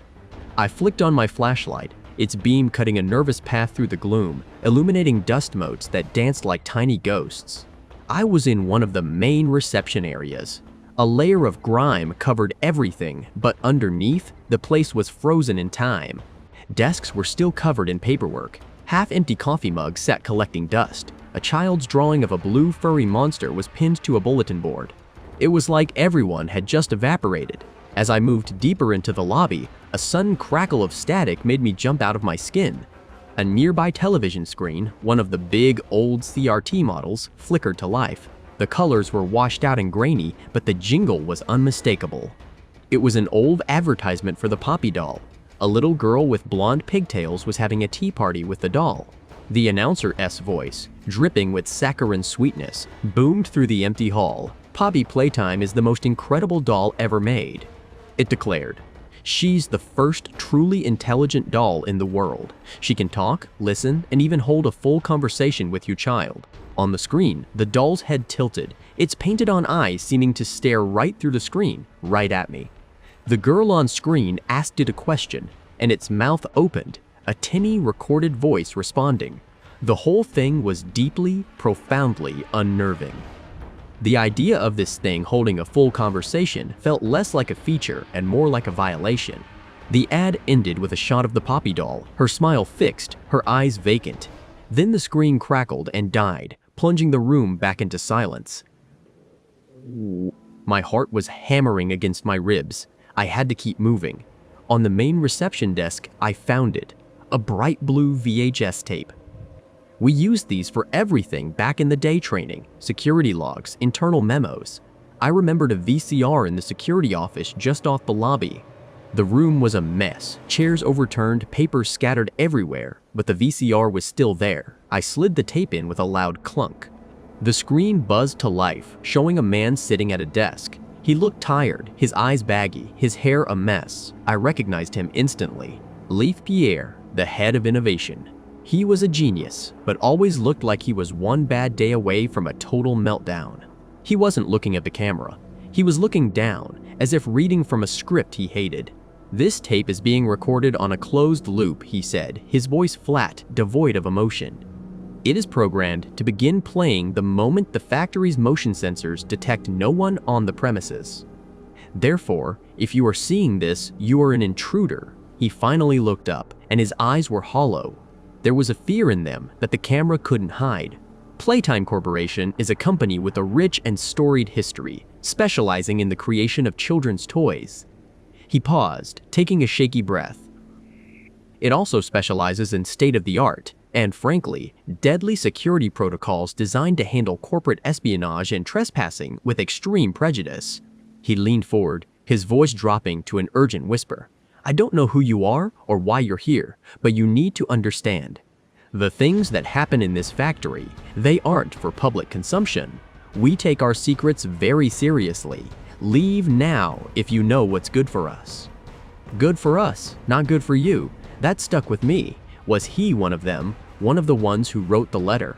Or was he warning me that my presence put them in danger? His face on the screen was a mask of weary resignation. A man who knew he was part of something terrible and was powerless to stop it. The tape ended, rewound, and started playing again. A warning on a loop forever. Of course, I didn't listen. I couldn't. I pressed on, heading towards the main toy innovation wing. I knew I'd need special equipment to get through some of the areas. On a desk in one of the labs, I found another tape, this one a cheerful yellow. I popped it into a nearby player. This was a training video, bright and upbeat, a stark contrast to Leith's grim warning. It introduced a piece of equipment I remembered well, the grab pack. The video called it a state-of-the-art jetpack, but that was just marketing fluff. It was really a heavy-duty utility rig, a backpack connected to two massive, extendable hands on long, retractable wires. The video showed a cartoon worker using it to grab objects from afar, pull heavy levers, and even reroute electrical currents by having the hands hold on to different conduits. With the grab pack, the chipper narrator announced, "The only limit is your reach." I found one of the packs in a storage locker nearby. It was heavy and smelled of ozone and machine oil. It only had one hand attached, the blue one. The red one was missing. Still, it was better than nothing. I strapped it on, the weight a strange, uncomfortable comfort. I was equipped, I was ready, or so I thought. I made my way to the factory's main hub, the grand entrance hall, where they used to welcome tour groups, and that's where I saw him. In the center of the massive circular room stood a colossal statue of Huggy Wuggy. Man, this thing was huge, at least 2 stories tall, maybe more. It was the company's most famous creation, the face of Playtime Co. from 1984. A giant, furry, blue creature with long, lanky limbs and a massive, toothy grin plastered permanently on its face. Its arms were outstretched, as if waiting for an embrace. It towered over me, its huge, black plastic eyes staring down into the empty hall. There was a bronze plaque at its base. I wiped away a decade of dust to read the inscription, Huggy Wuggy, designed by Elliot Ludwig. The perfect toy for connecting people together. Hell hug you forever till you pop, Ludwig's words. He always had a flair for the dramatic and the creepy. Hug you forever. It sounded less like a promise and more like a threat. The main door out of the hall was locked tight, requiring power, of course. I could see the power conduits running along the walls, leading to a control room overlooking the hall. The door to the control room was jammed, but there was a small gap. Too small for me, but not for the grab pack. I fired the blue hand. It shot across the room with a zip, snaked through the gap, and slapped onto the door's emergency release panel. I retracted the wire, and with a loud clank, the door slid open. The puzzle inside was simple enough. I had to use the grab pack to pull out sections of a circuit and reconnect them in the right order to divert power to the main door. It took a few tries, the metallic hands slamming against the conduits with loud bangs that echoed in the silence. Finally, a green light flickered on. A deep, satisfying hum filled the room as the factory's primary systems woke from their long slumber. Power was on. I walked out of the control room, feeling a small sense of accomplishment, and looked down into the main hall, and my blood ran cold. He was gone. The statue, the massive, multi-ton statue of Huggy Wuggy, was just gone. The pedestal it had stood on was empty. There were no drag marks, no broken pieces of plaster, no sign that it had ever been there, except for the clean circle on the dusty floor where its base had been. It was impossible. Something that big couldn't just vanish. My mind raced, trying to find a logical explanation. Maybe it was on a platform that lowered into the floor, a rotating display. But I'd worked here. I knew this hall. There was nothing like that. The only explanation left was the one my brain refused to accept. It had moved. It had walked away. The feeling of being watched intensified. The silence of the hall now felt predatory. Every shadow seemed to stretch, to move. I suddenly felt very, very small. My heart was a frantic drum against my ribs as I hurried to the now-powered door. Just as I reached it, I spotted another VHS tape lying on the floor, a green one. My hands trembled as I picked it up and found a player in a nearby break room. This was a security log. It showed 2 maintenance workers talking. "Did you hear about the Huggy boxes?" one asked. "Another pallet went missing from shipping this morning." The other scoffed. Probably got lost on its way to the marketing department. You know how they are. No, man, the first one said, his voice low. These were the charity boxes, the ones meant for the orphans. The tape ended. It was just a small detail, a piece of corporate trivia, but it felt significant. The company wasn't just creating monsters, it was stealing from orphans to do it. The rot in this place went all the way to the core. I needed the other hand for the grab pack. I remembered seeing the dispenser for it in the power routing station. I backtracked, my eyes scanning every dark corner, half expecting to see a pair of giant plastic eyes staring back at me. I found the red hand in its cradle, and after activating the dispenser, it dropped into my waiting grasp. I clicked it into place on my pack. Now I had both, blue on the left, red on the right. I was ready to move on. The next area was the Make a Friend department. This was the heart of the factory, the place where the magic and the horror was born. A promotional video started playing as I entered the massive chamber. It was an old, black and white film reel featuring a younger, more idealistic Elliot Ludwig. Invented in 1960, his voice crackled from the speakers. The Make a Friend machine is a revolution in toy manufacturing. A single, marvelous machine capable of producing any toy you can imagine. He gestured proudly at the colossal contraption behind him. And it was colossal. A dizzying maze of conveyor belts, chutes, gears, presses, and paint sprayers that filled a room the size of a football field. With Make a Friend, Ludwig concluded with a broad smile. We don't just make toys, we make friends. The machine, of course, was dormant.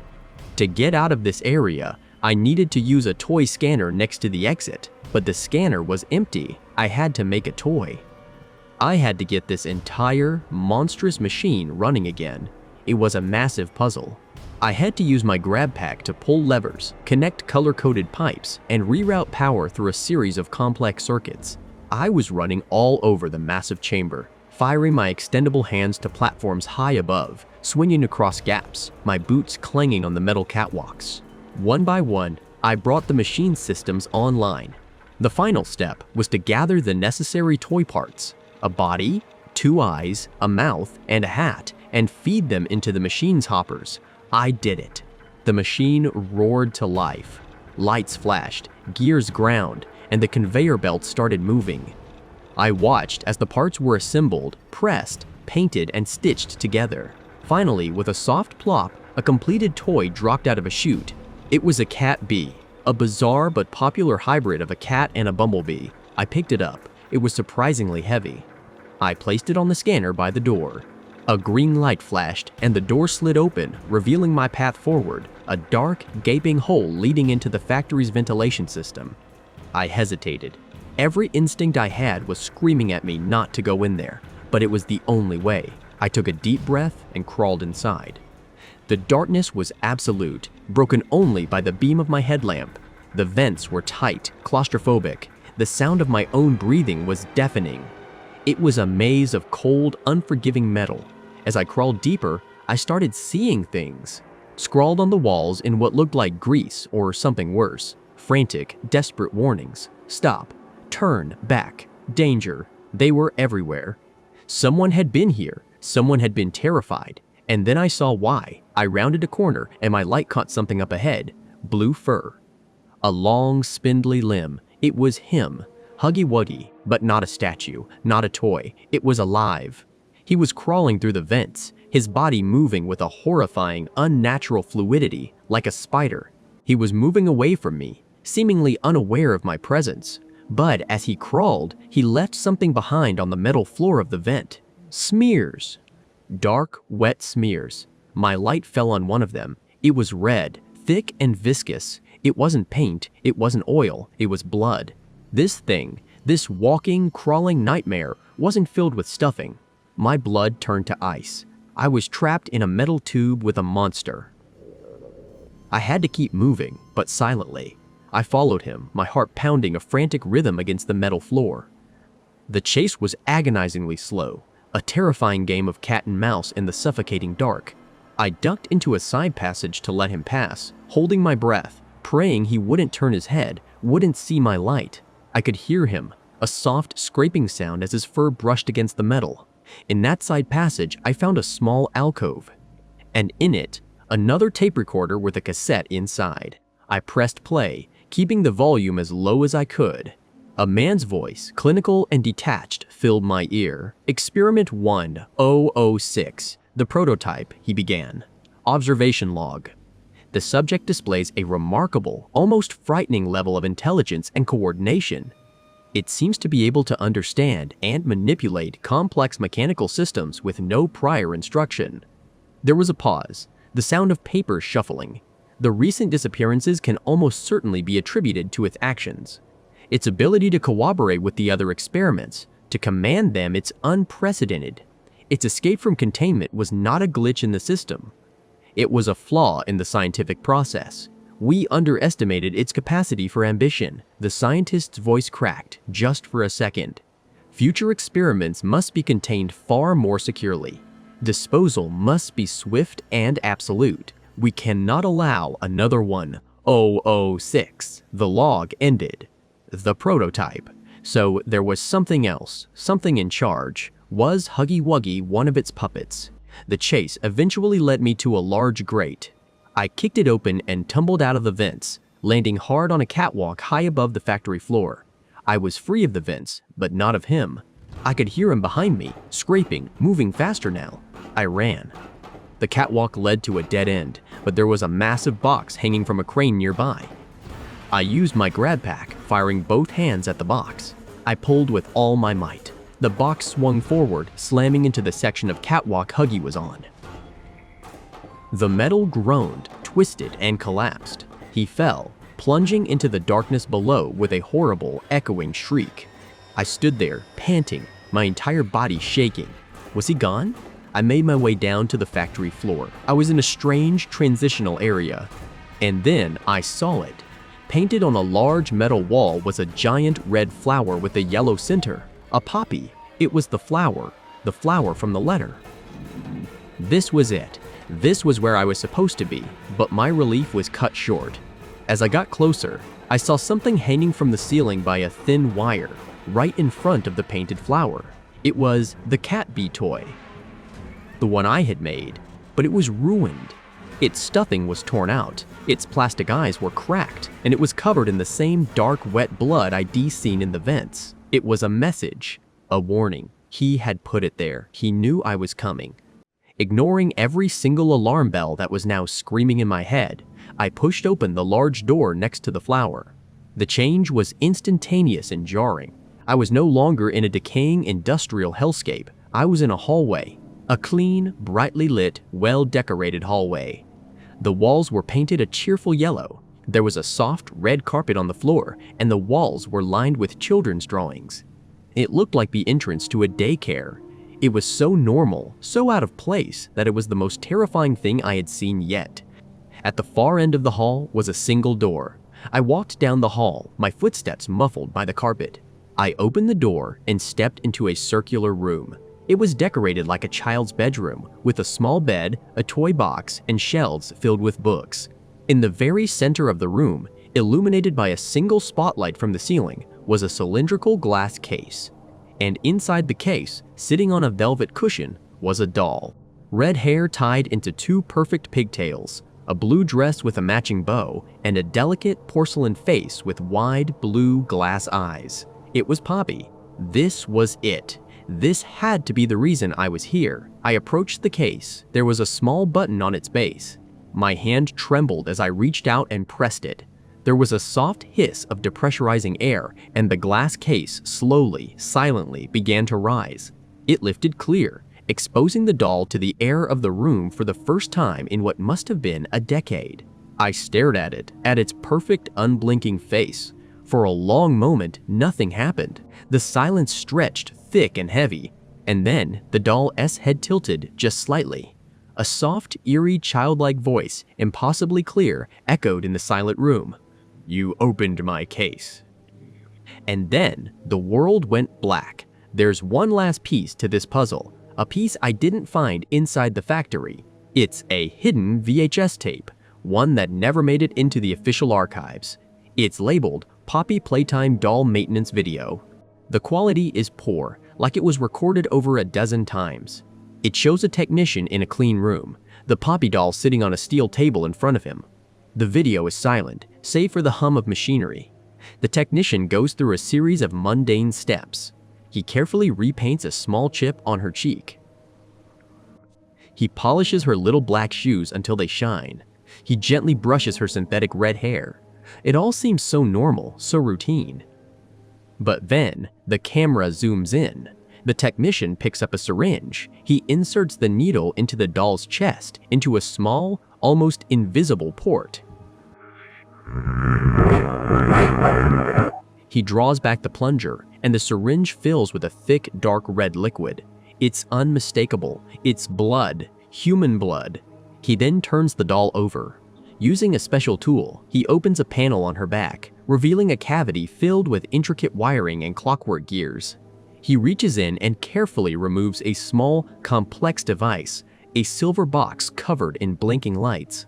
It looks like a voice box, but it's far more advanced than anything that should be in a doll. He sets it on the table and the video cuts out. In Thucks, Poppy wasn't just a doll. She wasn't just intelligent. She was something else, something made of clockwork and blood, and I had just set her free.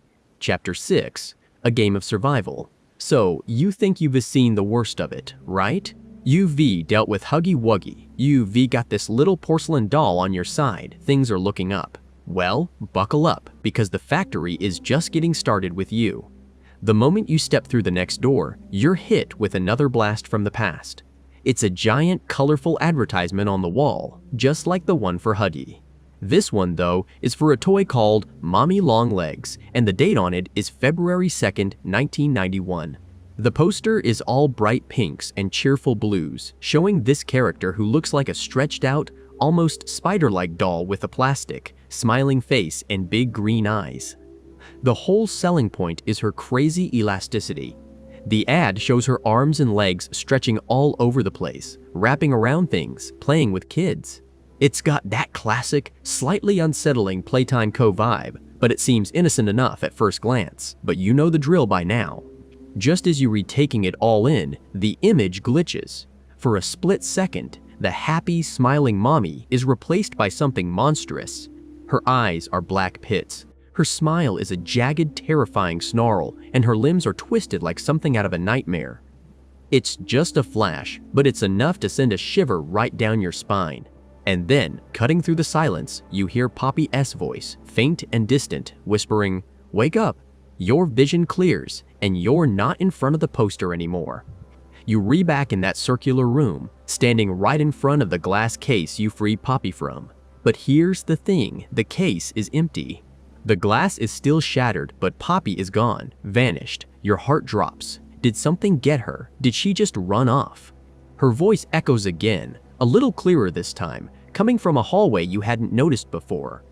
It leads to a heavy-looking door with a simple, elegant plaque on it that reads, Elliot Ludwig. The big boss himself, the founder. Following the sound of her voice, you push the door open and step inside what is unmistakably the owner's office. The place is weird. It's part corporate office, part twisted nursery. Therese a big fancy wooden desk, but it's covered in children's drawings.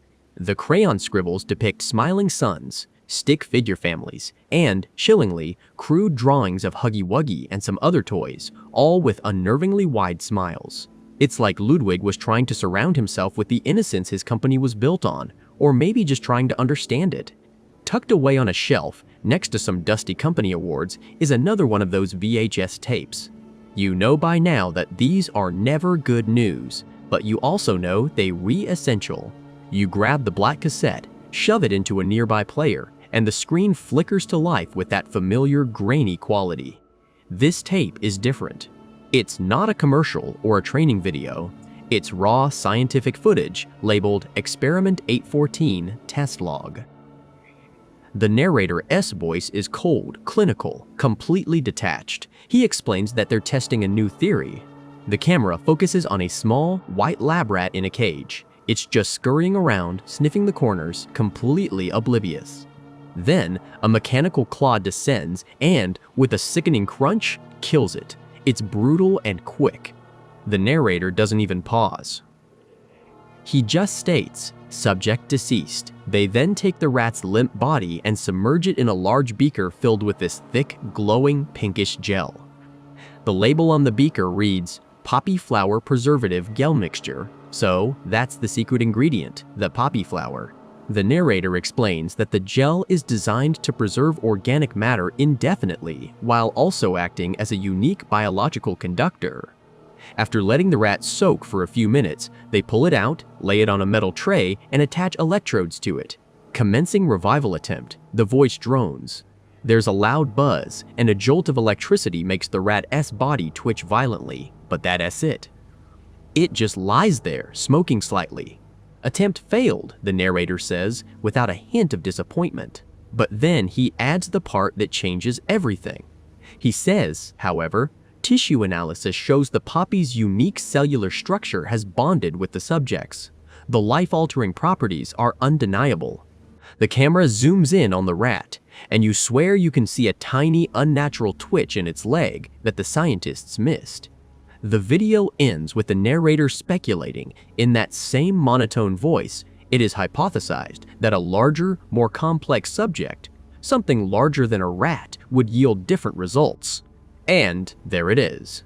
The origin story. The horrific, unethical, mad science breakthrough that led to every living nightmare in this factory. They needed bigger bodies, human bodies. As the tape clicks off, you feel sick. You turn around, and there is Poppy standing on the desk looking at you with those big blue eyes. You see now, don't you? She says, her voice small but serious. This place, what they did here, it needs to be stopped. She tells you she knows a way out. A train, hidden deep in the factory, that leads to the surface. But there's a problem. There's no power. She asks for your help. She needs you to navigate the lower levels of the factory to a place called the game station and restore power to the train. Help me, she pleads, and I'll give you the train codes. We can both escape, I promise. It seems like your only option. You re-in this together now, right? You agree, and she guides you to a control panel. You pull a few levers, hit a few buttons, and with a deep hum, the lights in the factory flicker and come to life. Power restored. Success. You turn to Poppy, a sense of relief washing over you, but it doesn't last. In the blink of an eye, a long, spindly, bubblegum pink arm shoots out from a giant, dark hole that just appeared in the wall. It's impossibly long and flexible, like a rubbery tentacle. It wraps around Poppy's tiny body in a flash. She lets out a terrified squeak as she's yanked off the desk and pulled towards the darkness. You get your first proper look at the creature attached to the arm. It's Mommy Longlegs. She looks just like the toy from the poster, but she's massive, and her cheerful plastic smile is a twisted, predatory grin. A new playmate. She sings, her voice a high-pitched, syrupy sweet nightmare. It's been so long. Without a second thought, you dive into the hole after them. You can't just leave Poppy. You'll land in a dark, cavernous space below. Mommy Longlegs is there, dangling from the ceiling by her other limbs, holding Poppy tightly in one hand. You came for the little doll, she giggles. How sweet. She looks you over, her head tilting unnaturally. Ooh, and what's this? The grab pack. I haven't seen one of those in years. Before you can react, another one of her arms snakes out with lightning speed and plucks the red hand right off your pack, snapping the wire. I'll be taking this, she chirps. But don't worry, we're going to have so much fun together. She holds up the struggling Poppy. To get the train code and save your little friend, you'll have to play a few games with me. The game station is just ahead. Her voice drops, losing all its fake cheerfulness, becoming a low, menacing hiss. But I should warn you, Mommy doesn't like cheaters. You follow the rules of my games, or I will gut you open and eat your insides while you're still alive. Now, run along, little playmate. The first game is waiting. She scuttles off into the darkness, her laughter echoing behind her, leaving you with a broken grab pack and no choice but to play her twisted game. You make your way into the game station. It's like a twisted, abandoned carnival. Faded posters, broken down rides, and the faint, creepy sound of distant calliope music. Your first problem is the broken grab pack. You can't do much with just one hand. Luckily, Playtime Co. thought of everything. You find a crafting station, a machine called the Make a Friend. Following the instructions, you gather some plastic pellets, a mold, and some green dye. You work the machine, pulling levers and pressing buttons, and with a hiss of steam and a clunk, it spits out a brand new, bright green hand. You attach it to your pack, the wire connecting with a satisfying click. Now, you re-back in business. The first game is called Musical Memory. You enter a large, dark chamber with a pit in the center. High above, suspended from the ceiling, is a creepy-looking toy bunny with giant teeth and clashing cymbals. A sign identifies him as Bunzo. A robotic voice announces the rules. A sequence of colors will flash on a panel in front of you, and you have to hit the corresponding color buttons on the walls around you using your grab pack hands. Simple enough, right, wrong. After each successful round, Bunzo descends a little further down his rope, his cymbals crashing together, getting closer and closer to you. The first few rounds are easy. Red, blue, yellow, green. You fire your hands, hit the buttons, no problem, but then it gets faster. Red, green, red, blue. Yellow, blue, green, red, yellow. The sequences get longer, the time you have to repeat them gets shorter, your heart is pounding. You re-frantically shooting your green and blue hands across the room, trying to keep up. Bunzo is getting dangerously close now, his blank staring eyes fixed on you, his metal teeth glinting. The music speeds up into a frantic, chaotic mess of notes. The sequence becomes a blur of flashing lights, impossibly fast. There's no way anyone could keep up. You realize this is the point. The game is designed for you to fail. As Bunzo lunges for you, cymbals ready to crush your skull, you spot it, a big, red emergency stop button on a control panel. You abandon the game, whip your grab pack hand out, and smack the button just in the nick of time. The machine grinds to a halt with a loud screech. Bunzo freezes just inches from your face. A moment later, Mommy Longleg's voice comes over the intercom, sounding slightly annoyed. It looks like the machine malfunctioned. How boring. She doesn't seem to suspect you hit the stop button. Still, you survived. A wins a win, I suppose. Here is the first part of your code. A small piece of paper flutters down from a chute. You grab it and get out of there, your hands still shaking. Your path to the next game takes you through a place called the Rejection Room. It's basically a massive garbage dump for all the failed toy concepts. Piles of mismatched parts, creepy-looking prototypes, it's a toy graveyard. Here, you find another VHS tape. This one is a commercial for a toy called Sir Poops a Lot. Seriously, it's a little king figure sitting on a toilet. And its special feature is that it makes pooping sounds and dispenses brown plastic pellets. The tape includes a memo from management with a voiceover reading it aloud. The execs are absolutely disgusted by the concept, calling it vile and demanding to know who approved it.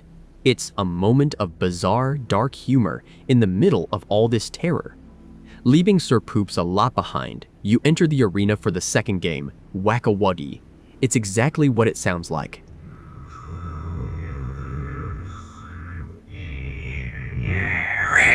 You in a circular room, and the walls are filled with large pipes. The goal is to whack the little huggy-wuggy toys, the Wuggies, as they pop out of the pipes.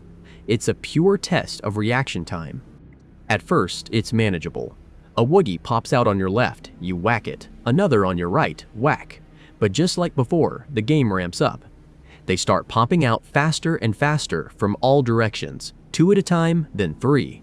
You re-spinning around, frantically swinging your grab pack hands, trying to hit them all before they retreat back into the pipes. The little Wuggies look just like miniature versions of the big blue monster, and every time you miss one, it lets out a distorted, high-pitched giggle that echoes around the room, mocking you. After what feels like an eternity of frantic whacking, a loud buzzer sounds. You did it. You won. Another chute opens, and the second piece of the train code drops down. As you leave the Whack-A-Wuggy room, you come to a large, locked gate. You're about to look for a way around when you see movement on the other side. A massive, pink version of Huggy Wuggy approaches the gate. Your whole body tenses up, expecting an attack. But this one is different. Her fur is a soft pink, she has long eyelashes, and her expression isn't menacing. A sign on the wall identifies her as Kissy Missy. She looks at you, tilts her head, and then, instead of trying to kill you, she reaches out and pulls the lever on her side of the gate, opening it for you. She gives you a slow, almost sad look before turning and wandering off into the darkness. She's not hostile. It's a strange, brief moment of peace, a reminder that not every creature in this factory is a mindless killer. Nearby, you find another employee tape. This one is an audio log, an interview with a maintenance worker named Marcus Brickley. His voice is shaky and he sounds terrified. He's trying to describe something he saw in the lower levels of the factory. It was long, he stammers. 50 feet, maybe more, and it had so many legs. I don't know, 1,000 of them. It moved like a centipede, but it was huge and it had this dog face, like a pug. He's clearly describing PJ Pug, a pillar, the creature from the statue's game poster you saw earlier. His testimony makes it clear that this thing is real, and it's massive. His fear is contagious, and you know with a sinking feeling that you're about to meet it. The final game is statues. You enter a colossal, pitch-black obstacle course. The only light comes from a series of industrial floodlights that flicker on and off at random intervals. Mommy-ass voice echoes from unseen speakers. The rules are simple, playmate. Get from one end of the course to the other, but you can only move when the lights are off. If PJ sees you move when the lights are on, well, he'll give you a great big hug. You hear a monstrous chittering sound from the darkness in front of you. The lights flash on for a second, and you see it. PJ Pug, a pillar. Marcus wasn't exaggerating. It's a horrifying hybrid of a pug and a centipede. Its long, segmented body filling the cavern, its dog-like face twisted into a permanent, drooling snarl. This is a deadly game of red light, green light. The lights go out and you sprint, scrambling over obstacles and through tunnels in the pitch black. The sound of PJ's thousands of legs skittering across the metal floor is all around you. Then, a warning buzzer sounds, and you have to freeze in place, holding your breath as the lights flicker back on. You can see his giant, shadowy form sweeping across the room, searching for any sign of movement. As you navigate this terrifying game, Mommy Longlegs starts talking to you again. But this time, her voice isn't playful. It's filled with a deep, chilling sadness and rage. "They used to call me Mommy," she whispers, her voice echoing through the darkness. "The children from the orphanage, the ones they tested on, I took care of them. They were my children." Her voice cracks with emotion. But one by one, they all left. They were adopted. They got to have families, to have lives. They left me here, all alone.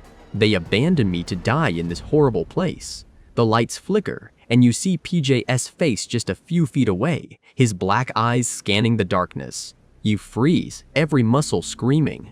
You were one of them, weren't you? Mommy's voice turns venomous. An employee, you worked here.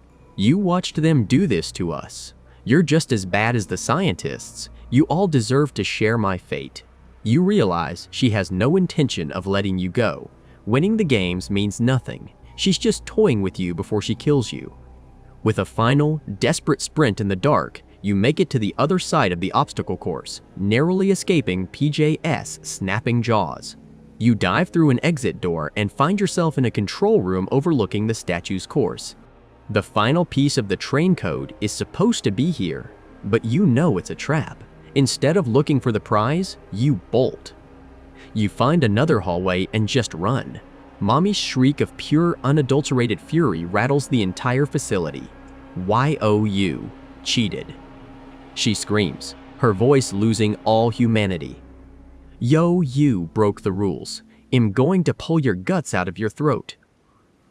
The final, terrifying chase begins. She's no longer playing. This is a hunt. You re-sprinting through the twisted industrial guts of the factory, Mommy Longlegs right behind you. Her stretchy limbs allow her to move with terrifying speed, her arms shooting out to grab you, forcing you to duck and weave through machinery. She's a relentless, screeching pink blur of rage. You use your grad pack to swing across gaps and pull levers to drop obstacles in her path, anything to slow her down. You round a corner and see it, a massive industrial shredder, its giant metal teeth slowly turning. An idea, a horrible, desperate idea, forms in your mind. You lure her closer, letting her think she has you cornered. As she lunges, her arm outstretched, you duck at the last second. Her hand gets caught in the shredder's gears. She screams, a sound of agony and shock as the machine pulls her in. It's a gruesome, horrific sight. The machine grinds and groans as it mangles her elastic body, pulling her in limb by limb. Her screams echo through the factory until they finally cut short by a sickening crunch. And then, silence. You stand there, breathing heavily, covered in, well, you don't want to think about what you're covered in. As you stare at the wreckage, something truly bizarre happens. A small maintenance door near the floor creeps open. A single, metallic, clawed hand emerges from the darkness. It's skeletal, with long, needle-like fingers. It's not from any toy you've seen before. This is something else. The hand scuttles over to what's left of Mommy Longlegs, grabs a piece of the wreckage, and drags it back under the door, which slams shut. It's the prototype. Experiment 1006. It's here, and it's cleaning up the evidence. Shaken to your core, you find the final piece of the train code clutched in what remains of Mommy's hand. You take it and get the hell out of there. You find your way back to the train station, where Poppy is waiting for you, safe and sound. But she's different. The wide-eyed innocence is gone. She looks at you with a cold, calculating expression. She doesn't thank you for saving her. She just looks past you at the carnage you left behind and says, "You killed her. Good." Her tone is chilling. She guides you to the train, and you hand her the code pieces. She puts them into the console, and with a lurch, the train begins to move. You finally leaving. Freedom. But as the train picks up speed, rumbling through the dark tunnels, Poppy turns to you. Her voice is no longer sweet or scared. It's strong, determined, and utterly terrifying. "I knew you could do it," she says, a strange smile on her face. "You're perfect. You're just too perfect to leave. Your blood runs cold. What are you talking about?" You ask, but you already know. She reaches for the control panel. "A lot of bad things have happened here," she says, her voice dropping to a whisper. "But I'm going to set things right. And you're going to help me." She pulls a lever, and the train track indicator switches. You're not heading for the exit anymore. The train suddenly accelerates, throwing you against the wall. It's moving uncontrollably fast, careening down the wrong track into the deepest, darkest parts of the factory. "We can't let you leave," Poppy says, her voice barely audible over the screeching of the wheels. Not yet. The train hits a dead end. Trees a deafening crash of metal on metal, and everything fades to black. And if that wasn't enough to mess you up, there are other videos that fill in some of the gaps. One is security footage from 1992. It's a full-on manhunt for Huggy Wuggy. Experiment 1170 after he somehow escaped his enclosure. You see guards in tactical gear running through the halls, shouting, alarms blaring. It's absolute chaos, showing just how dangerous and difficult to contain he was. Another tape is from August 8, 1995, the day of the hour of joy. It shows two handlers trying to relocate Kissy Missy. They have her sedated, but she starts to wake up. They panic, and she breaks free from her restraints. The footage cuts out as she lunges at them, proving that even she has a breaking point. But the worst one, the one that really sticks with you, is the restoration video of an employee named Thomas Clark. He was a volunteer for something called the Bigger Bodies Initiative. The video shows him being transformed into the Brawn toy, that big, long-necked dinosaur, Experiment 1199. He chose this, but the final clip is just heartbreaking. It's grainy footage from Brawn's enclosure. The other experiments, the other transformed people, are there. They corner him. They attack him, tearing at him, a brutal, merciless assault. He was one of them, a toy, but they still turned on him. It just shows you that in this place, there are no rules, no alliances. It's just a game of survival, and you read the newest player. Chapter 7, The Home of Catnap. So, the train crash. Man, what a mess. One minute you're hurtling through the darkness, the next, it's just a symphony of screeching metal and shattering glass. Everything goes black. When you start to come to, the first thing you see is this flickering screen, like an old television set somehow survived the wreck and decided to turn itself on. And what's on it is, well, it's a cartoon. Super colorful, super tearful. It's called The Smiling Critters, and it's introducing this whole lineup of cute, cuddly animal toys. Therese Dog Day. The dog, Bobby Bear Hug the Bear, Kickin' Chicken, you get the idea. They're all playing and laughing in this idyllic, sunny meadow. But then the focus shifts. The narrator's voice, all bubbly and sweet, introduces the last one, a purple cat with this unnervingly wide crescent moon smile. Catnap. The cartoon Catnap pulls out a little canister, and this red smoke starts puffing out of it. The other critters, one by one, just stop. They don't fall asleep peacefully. Their happy smiles contort into these awful, terrified grimaces. Their eyes go wide with horror, and then they just slump over like puppets with their strings cut. The cartoon ends with Catnap standing over his fallen friends, that same placid smile on his face as the red smoke swirls around him. It's so jarring, so unbelievably creepy. Then the screen flickers again, and it cuts to what looks like a real news report from back in the day. A serious-looking anchor is talking about that exact toy. Apparently, the real-life Catnap doll, the one that released a lavender-scented sleeping gas, was recalled, pulled from every shelf in the country. Parents were reporting that their kids were having these incredibly vivid, violent nightmares. They were waking up screaming, terrified of this little purple cat that was supposed to help them sleep. The scream dies, and you re-left in the twisted wreckage, the silence ringing in your ears, that creepy cartoon smile burned into your brain. Just as you manage to pull yourself up, groaning from the pain, a shadow falls over you. It's massive. You look up, and your heart just stops. It's him. It's Catnap. But this isn't some cute little toy. This is a monstrous skeletal version of that purple cat, towering over you. Its limbs are all wrong, too long and spindly, moving with this unnatural, jerky grace. Its eyes are just black, empty pits, and that signature smile is carved into its face like a permanent, horrific wound. Before you can even scream, this giant, clawed hand shoots down, grabs you by the torso, and lifts you up like you're nothing. The strength is unreal. It doesn't even look at you, just holds you for a second before tossing you, like a piece of garbage, down a massive, dark chute. You land hard in a pile of filth and scrap metal. The walls start to groan, and you realize with a jolt of pure terror where you are, a trash compactor. The massive metal plates are closing in, threatening to crush you into paste. It's a frantic, desperate scramble. You're pulling at levers, pushing buttons, anything to stop the inevitable. Just when you think it's over, that you're about to become a permanent part of the factory's waste disposal system, you manage to jam the mechanism. The walls shudder to a halt, inches from turning you into a pancake. You squeeze through a narrow gap, gasping for air, your body screaming in protest.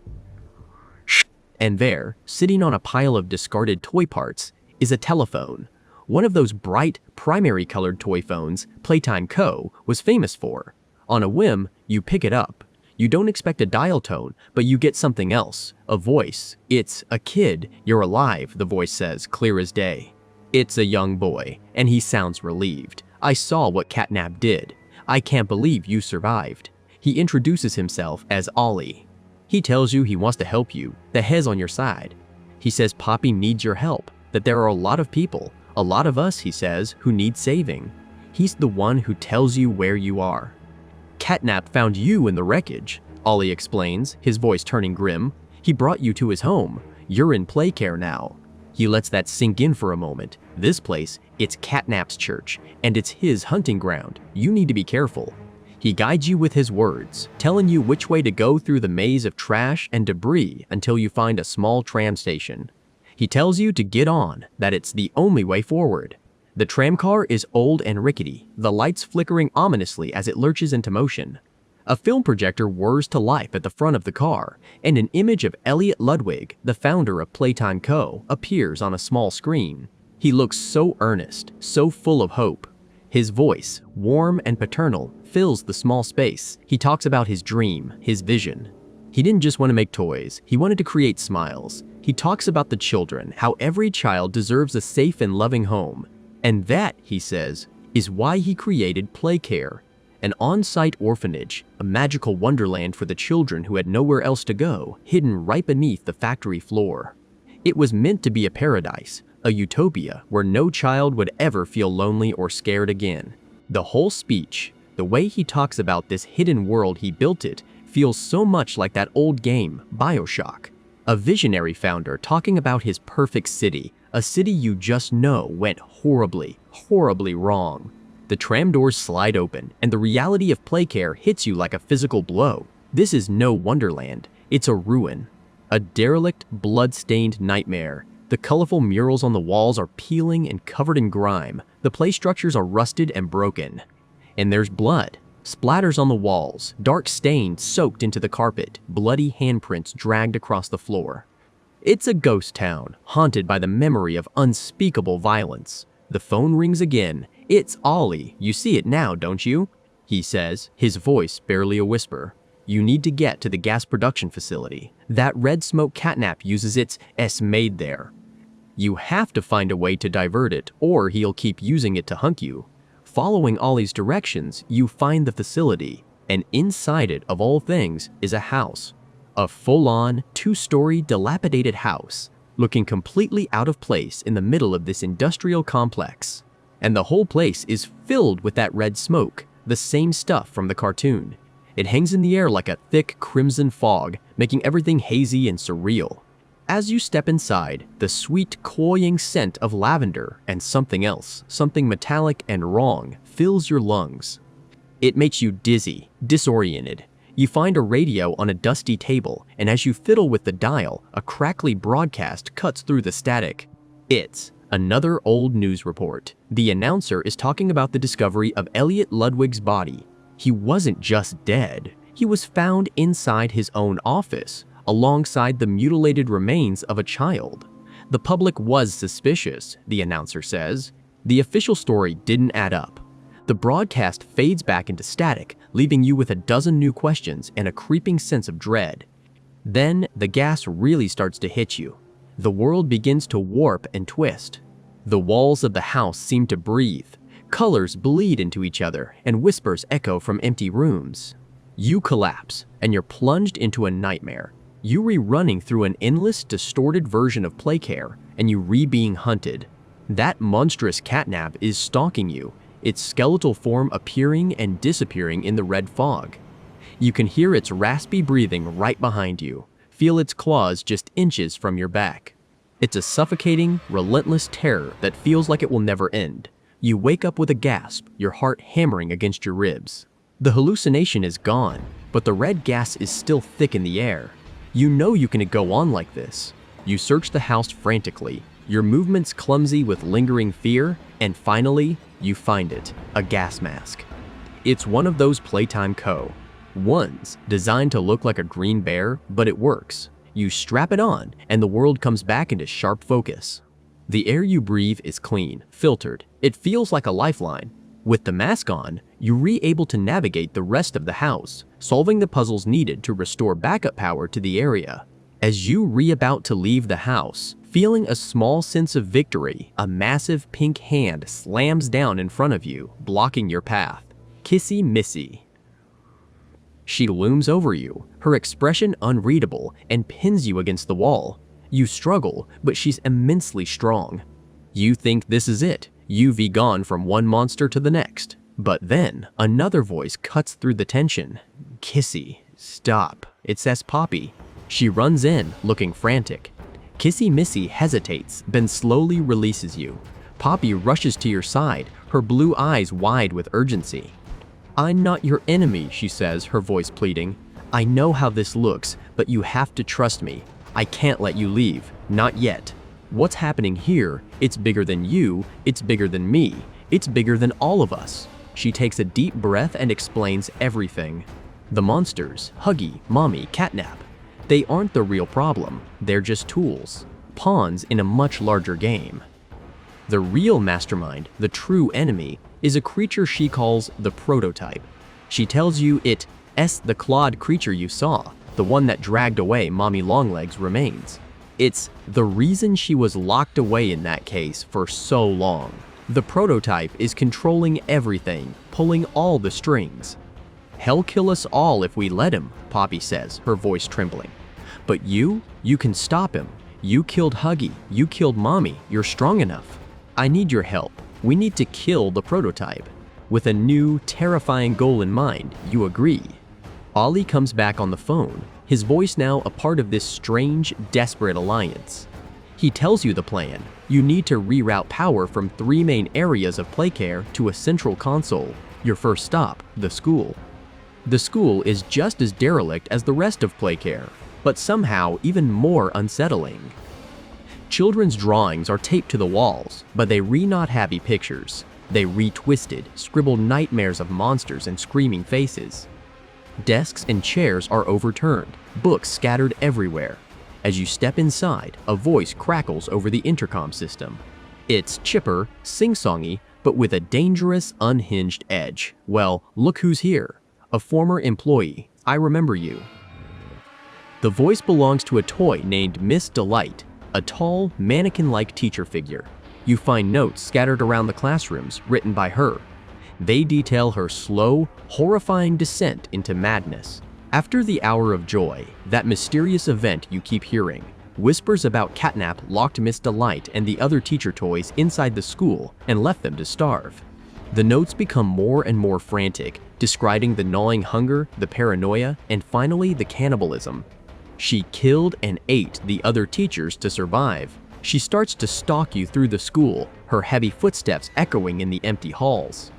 It becomes this terrifying game of red light, green light. You can only move when she isn't looking. If she catches your gaze, she lets out this blood-curdling shriek and charges at you with a golden ruler, ready to beat you to death. It's a tense, nerve-wracking encounter, sneaking past her, using the environment to your advantage. Finally, you manage to trap her and use a piece of machinery to crush her, ending her miserable existence. After restoring power in the school, you find a hidden passage leading to a dark, cavern-like area beneath the building. And what you find there is just bizarre. It's a shrine, a crude altar made of bones and scrap metal. And on the altar is the mutilated, half-eaten body of PJ Pug, a pillar, another one of the bigger toys. And in front of it, you can see the indentations in the dirt where Catnap was clearly kneeling, praying to this grotesque effigy of his god, the prototype. Your next destination is the Playhouse. It should be a place of fun and laughter, but it's been twisted into a prison. The bright, cheerful colors are a sick joke against the backdrop of rust, decay, and the rows of iron-barred jail cells that line the main area. In one of these cells, you find a truly horrific sight. It's Dog Day, the leader of the Smiling Critters, or what's left of him. His legs are gone, and his torso is chained to the wall, barely alive. He is in agony. But when he sees you, he uses what little strength he has left to speak. He warns you about Catnap. He says, Catnap killed all the other Smiling Critters because they tried to resist the prototype. They didn't want to be part of the violence, part of the killing. But Catnap worships the prototype. He sees him as a god. As Dog Day is telling you this, his body starts to convulse. Dozens of those tiny, Smiling Critter toys, the ones that are supposed to be his friends, crawl out from the dark corners of the cell. They swarm over him, burrowing into his empty legs and puppeteering his body. His head snaps up, his voice gone, replaced by a chorus of tiny, squeaking voices. The possessed torso of Dog Day lunges at you, chasing you out of the playhouse in a final, horrifying display of the prototype's control. Later, Ollie calls, his voice shaken. He explains why Catnap is so devoted. A long time ago, when the experiments were first starting, Catnap was involved in a serious accident. He was electrocuted, nearly killed. But the prototype saved him. It intervened, did something to him, and brought him back from the brink of death. From that moment on, Catnap saw the prototype not as a monster, but as a savior, a deity. He owed him his life, and he would do anything to repay that debt, no matter how monstrous. Finally, you reach the counselor's office, the last place you need to go to divert the power. The entire office is flooded with the red smoke, thicker than anywhere else. You can barely see 2 feet in front of you. And then he strikes. Catnap ambushes you from the shadows, a blur of purple and black. He S on you before you can react, knocking you to the ground. He doesn't attack you directly. Instead, he rips the gas mask from your face and vanishes back into the smoke. You re-left gasping, inhaling the thick hallucinogenic gas. You succumb almost instantly, plunging into another nightmare. This time, it's different. You see the ghosts of the children from the orphanage, their sad, spectral forms wandering the halls. And then you see them transform, their bodies twisting and contorting into the very monsters that now hunt these grounds. You see the pain, the fear, the moment they lost their humanity. You wake up on the floor of the office. The smoke has thinned slightly. Catnap is there, standing over you, his empty eyes staring down. He could kill you easily, but he doesn't. He just watches you for a moment, then turns and slinks away into the vents, giving you one last chance, a final, silent warning to leave this place and never come back. You ignore it. You get to your feet, your head pounding, and you finish the job. You succeed in diverting the red smoke for good. This, of course, draws him out. The alarms blare, and Catnap emerges for a final confrontation. He is furious. You've desecrated his home, defied his god. The fight is frantic. He's impossibly fast, lunging at you from the walls and ceiling. You have to use the environment, timing your movements perfectly to hit a power console with your grab pack. You manage to overcharge your green hand, turning it into a makeshift weapon that shoots out a massive burst of electricity. You blast him with it, once, twice. He shrieks in pain, his fur singed and smoking. He's weakened, but he comes at you one last time. You hit him with a final, massive electrical surge. He collapses to the ground, twitching and charred, defeated. But it's not over. As he lies there, broken, a massive, skeletal hand with long, needle-like fingers descends from a hole in the ceiling. It's the prototype. For a second, you think it's come to save its most loyal follower. But you're wrong. The hand doesn't offer comfort. It doesn't help Catnap up. It simply plunges its sharp fingers into Catnap's throat, delivering a swift, merciless killing blow. It then retracts back into the ceiling, leaving you alone with the body of the creature you just fought, murdered by the very god it worshipped. Poppy finds you there, and you reunite. She looks at Catnap's body with a mixture of pity and relief. "It's time you saw the truth," she says, her voice heavy. She leads you to a small screening room and puts a VHS tape into a player. The label on it just says, "The Hour of Joy." The video that plays is raw, chaotic, and utterly horrifying. It's security footage from that fateful day.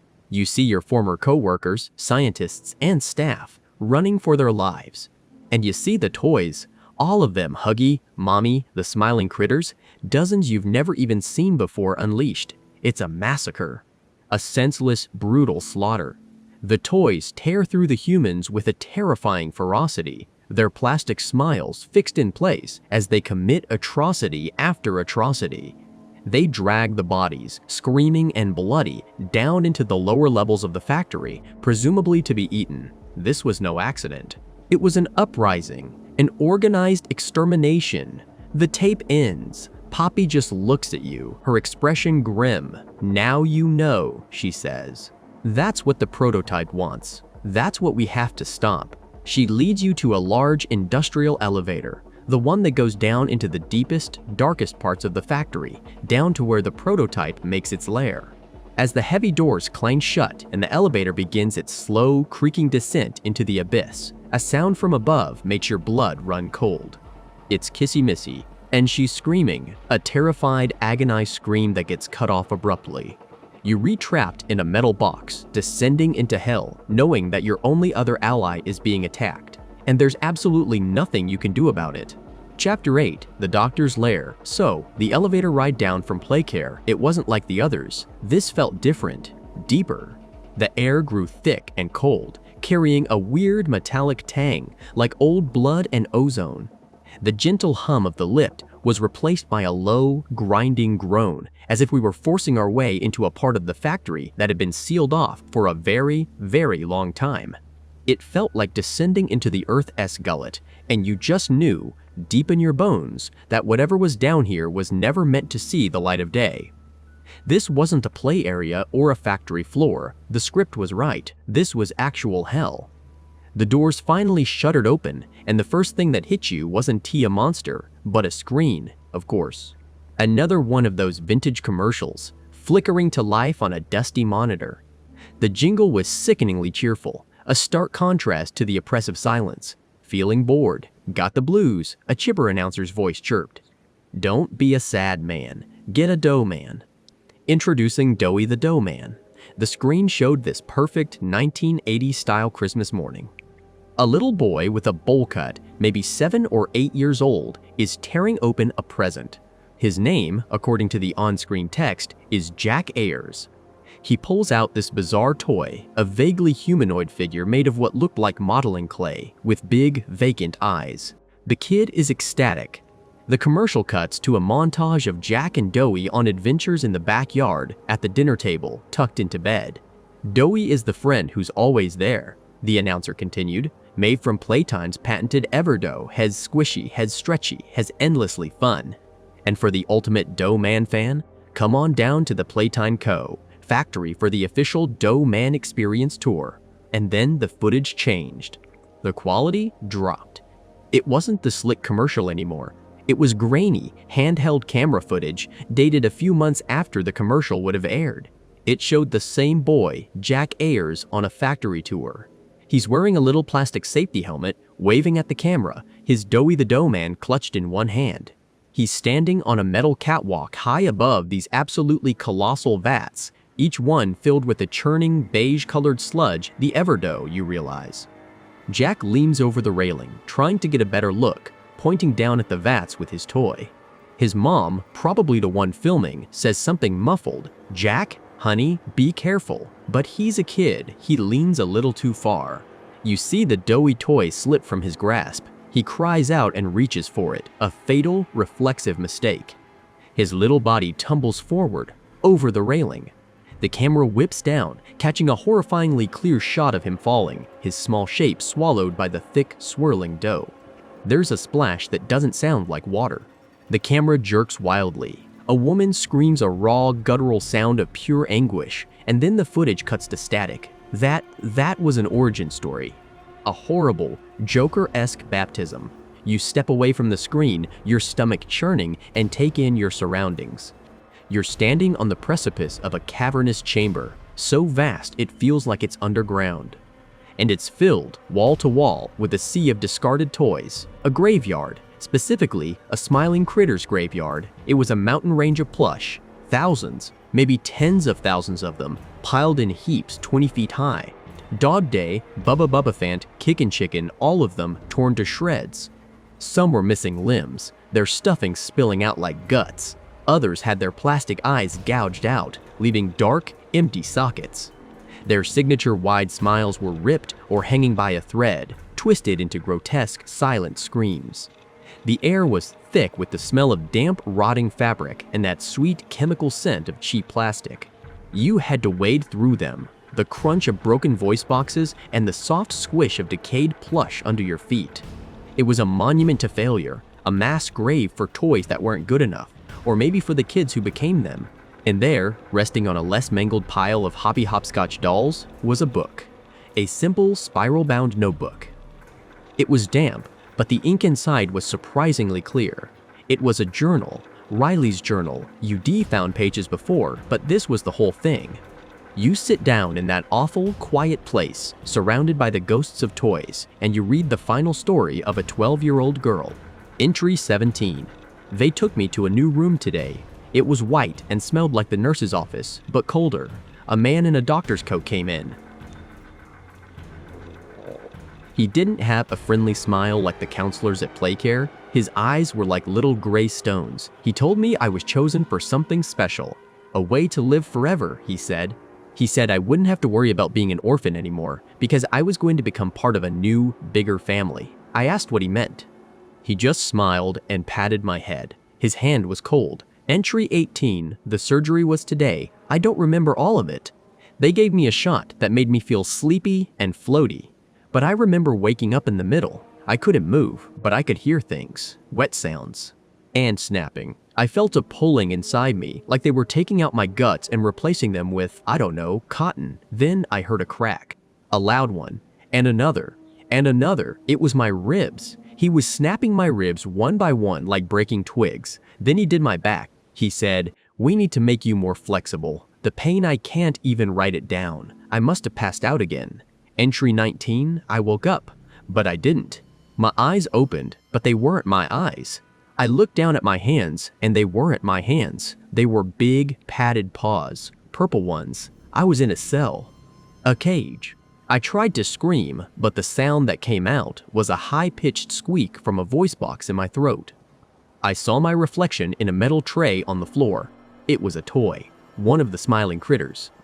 I was Hoppy Hopscotch. The doctor came to the bars of my cell. He wasn't smiling anymore. He just looked at me, making notes on a clipboard. Subject shows signs of distress, but motor functions are integrating nicely, he said to someone I couldn't see. The consciousness transfer appears successful. Am not a subject. M. Riley. M. Riley. M. Riley. Entry 21. There was screaming today. Not the normal screaming from the other cells. This was different, louder. It came from upstairs. Alarms were going off. Red lights flashed everywhere. The doctors and guards were running, shouting. Something bad was happening, something big. I heard one of them yell, "The prototype is loose." It's the hour of joy. Then the power went out. The screaming got closer. It was the big toys, the ones they kept in the deeper levels. They broke out. They were killing everyone. Final entry. The screaming has stopped. It's been quiet for days. The only sound is the dripping water. The only smell is blood. The others in the cells with me, they got out when the power failed. They went on a rampage. When they came back, they were eating the bodies of the guards. They told me to eat. They said it was the only way to survive. I can't. They were people I found something. While I was looking for food, real food, I found the train conductor. He was dead. But he had a key in his pocket. The key for the big red train, the one that brings people down here from the surface. I took it. I can't let them bring any more kids down here. I can't let them do this to anyone else. I found a loose panel behind the incinerator. I'm hiding the key there. It's the only good thing I can do now. I'm so hungry, but I won't eat them. I'm still Riley. I'm still. The writing trails off into a weak, shaky line. She died right there, in the dark, starving to death to keep a key away from them. A 12-year-old girl, more of a hero than anyone who ever worked in this godforsaken place. You gently close the journal, a fresh wave of rage and sorrow washing over you. Suddenly, a voice crackles through the intercom system, startling you so badly you nearly drop the book. But this wasn't Ollie's warm, familiar voice. This was new. It was a man's voice, calm, articulate, and dripping with a cold clinical amusement. Touching, isn't it? The voice said, smooth as polished steel, the futile defiance of a child. She thought she could stop progress. She only delayed the inevitable. You stand up, looking around for the source, but it's everywhere. You've done well to get this far, the voice continued, a hint of mock praise in his tone. Employee of the month, I should think. You faced Huggy Wuggy, a creature of pure primal aggression. You outwitted Mommy Longlegs, a being of cunning and spite. You even survived the prototype's most zealous disciple, Catnap. But you didn't win. You scraped by. You survived by the skin of your teeth, hiding in crawl spaces and running for your life. There are no crawl spaces down here. There is nowhere to hide. The voice paused, letting the threat hang in the dead air of the toy graveyard. Welcome to my domain. The others, they were merely products let loose in the showroom. What I have down here, this is a prison, a kennel for my more problematic creations. And you, my friend, have just become the newest inmate. Let the tests begin. A heavy metal door at the far end of the cavern grinds open, beckoning you forward. What choice do you have? You step through, leaving Riley's story and the mountain of dead toys behind. The next area is different. It's sterile, metallic, and lined with heavy-duty containment cells. It's a prison, all right. On a desk near the entrance, you find another journal, this one bound in cheap leather. It belonged to a security guard named Cole Vaughn. October 3rd, first day on the new assignment. They moved me down to the kennels. That's what the eggheads call this place. It's a prison, plain and simple. My job is to watch them, these things, the experiments that didn't turn out right. I saw some of my buddies get torn apart during the hour of joy by creatures just like these. Now am their zookeeper. The irony is so thick you could choke on it. My partner, Stanley, he's a weird one. He keeps saying they're not just monsters. He says you have to remember who they were. I told him to shut up. They killed Dave and Marcus. They're not people. They're just things. October 10th, Stanley is really getting on my nerves. He tried to talk to one of them today. Boxy Boo just stood there at the reinforced glass, talking to it like it was a scared kid. It just stared back, drooling. Stanley swears he saw recognition in its eyes. I saw a 12-foot-tall murder machine that wants to use my spine as a toothpick. He's going to get himself killed. But I can't shake what he said. What if he's right? What kind of sicko would do this? I'm going to do some digging tonight. Sneak into the archives. I need to know who's responsible. I need a name. October 12th, I found it, tucked away in a mislabeled file cabinet. A personnel file for a Dr. Harley Sawyer, head of advanced pet creation. That's what they called it. The file was mostly redacted, but there were notes, project outlines. My God, Stanley was right. He was right all along. These things, they were all people. Every last one of them. Dr. Sawyer is the devil himself. The doctor, Dr. Harley Sawyer, the voice on the intercom. You now have a name for your tormentor. As if on cue, his voice returns. Time for your intake interview. Please proceed to the designated room. A door slides open, revealing a small, featureless white room with a single table and 2 chairs. It looks like an interrogation room. You cautiously step inside, and the door slams shut behind you. A panel in the wall slides open, revealing a one-way mirror. You know Hez back there, watching. Let's assess your problem-solving skills, Sawyer's voice says, echoing in the small space, and your ability to perform under pressure. A vent in the ceiling grinds open. Something drops into the room with a soft thud. It's a tangled mess of multicolored yarn, the size of a large dog. It slowly begins to untangle itself, rising up on spindly legs of tightly wound wool. 2 large black buttons for eyes fixate on you. This was Yarnaby, another one of his twisted creations. It lets out a low, guttural hiss that sounds like fabric tearing and lunges. The chase is frantic. You manage to escape the interview room, dashing through a maze of corridors as Yarnaby gets chase. It's surprisingly fast, its yarn limbs skittering across the floor. You have to think on your feet, using your grab pack to pull levers and open doors just seconds before it reaches you. Along the way, you see more of Sawyer's work. Prisoner profiles are plastered on the walls of the cells you pass. SU Subject 163. Designation, Pianosaurus. Notes, subject was once a concert pianist, a true bundle of joy whose music brought happiness to many. Post-procedure, all higher brain function has been eradicated. It is now a mindless animal, retaining only the instinctual ability to create jarring, chaotic sounds on any keyboard-like surface. It is violent, unpredictable, and utterly useless.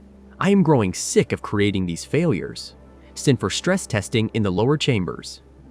Expect termination within the hour. You finally manage to trap Yarnaby in a maintenance closet, slamming the door shut and locking it just as its yarny claws scratch at the metal. Leaning against the wall, catching your breath, you spot more pages from Cole's journal on a nearby crate. November 5th, it finally happened. Stanley got too close. He was convinced Boxy Boo remembered being a person. He was trying to sneak at a candy bar for God's sake. He used his keycard to override the food chute lock. The second the slot opened, the creature's arm shot out. Not the spring-loaded fists, but something else, something fleshy and sharp. It grabbed Stanley, pulled him against the door. I just stood there, frozen. By the time I sounded the alarm, it was too late. The other guards had to use cattle prods to get the thing to let go of what was left. And the whole time, Stanley was whispering, "It's okay, I know you don't mean it." He was trying to comfort the monster that was killing him. He believed right up to the end. November 6, I can't do this anymore. I quit today, turned in my badge. They tried to make me sign 100 NDAs. I didn't care. Stanley was right. These 12-foot-tall monsters, these things that haunt my nightmares, they were people, and were not their guards. Were their torturers. I have to get out of here. I have to tell someone. I hope someone finds this. I hope someone stops him. You pocket the pages, coal-s despair fueling your determination. You push on, deeper into the facility, which is clearly shifting from a prison to a laboratory. Sawyer's voice is your constant, unwanted companion. You're more resilient than the others, he taunts from the speakers. Most of the test subjects break during the chase portion, crying, begging. It's so dreadfully boring. But you have a spark. Let's see if we can't snuff it out. You enter a large, circular chamber that looks like a surgical theater, and what you see makes your blood run cold. In the center of the room, on massive operating tables, are the bodies of monsters you've already defeated. PJ Pug, a pillar is stretched out, its long body dissected, its organs neatly arranged on trays. And next to it, Huggy Wuggy. His blue fur is matted with dried blood. His chest cavity is wide open, robotic arms with scalpels and saws methodically harvesting his synthetic muscle fibers and unique plastic bone structure. They weren't just killing these things, they were recycling them. On a console, you find a memo from that name from the boardroom, Eddie Ritterman, addressed to a Dr. White. To Dr. White. White from Eddie Ritterman. Subject, new directives. Dr. White, congratulations on your promotion to Head of Secondary Experimentation. Your new role is of the utmost importance. Dr. Sawyer, while brilliant, produces a significant number of uncooperative or failed experiments. This is a waste of resources. Your new directive is to take these failures and make something useful from them, rip them open, salvage their parts. We need to know what makes them tick. Dr. Sawyer has graciously allowed us to extract his operational knowledge directly for your use. Don't let these assets go to waste. Make them serve the company one way or another. So that was it, a chop shop for monsters. Before you can process it all, metal shutters slam down, trapping you in the room. A new creature is released from a side chamber. It looks like a sheep, but twisted and wrong, with razor-sharp teeth and long, spindly legs. Bubba Chops, you guess. It's smaller than the others, but it's fast and relentless. The fight is a desperate scramble around the operating tables, using the dissected bodies of your former enemies as cover while you figure out how to overload the surgical equipment to zap the creature into submission. With Bubba Chops neutralized, a new door opens, leading to yet another test chamber.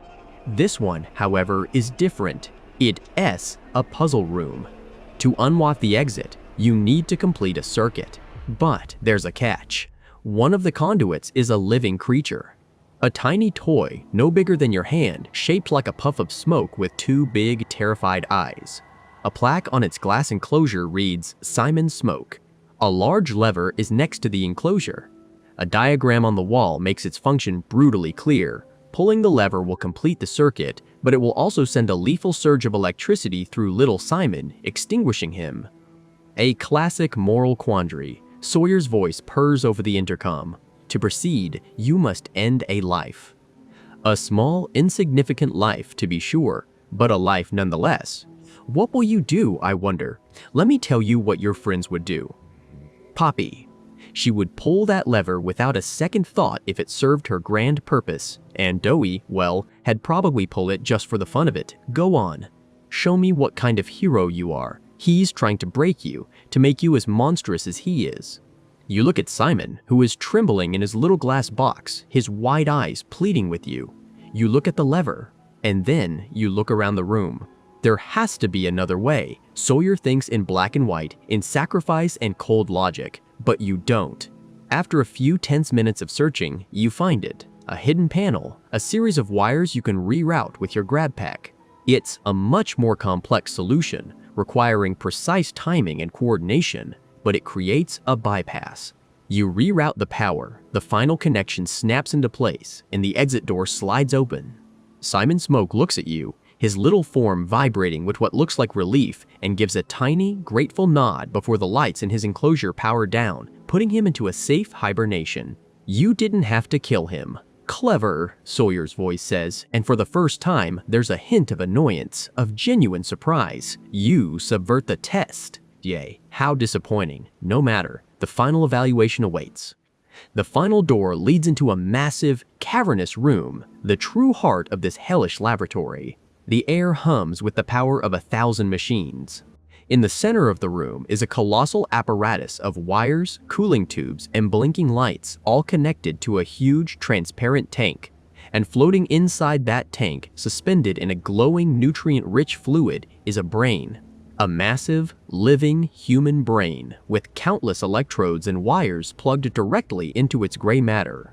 All around the central machine are dozens of robotic bodies, humanoid in shape but featureless and chrome, all currently inert. This was Dr. Sawyer. His physical body was long gone, but he had found his own twisted version of immortality, had uploaded himself, becoming a ghost in his own machine, controlling this entire facility, this army of clones, with the power of his mind alone. Behold, the next step in human evolution. His voice booms, no longer from an intercom, but from speakers all over the room, a true god in his own domain. Flesh is weak, it dies, it feels pain. But this is perfection, pure intellect, unbound by mortal needs. I had become a god. One of the robotic clones activates, its head turning to look at you. Sawyer's voice now comes directly from it. And you are nothing but a rat in my maze.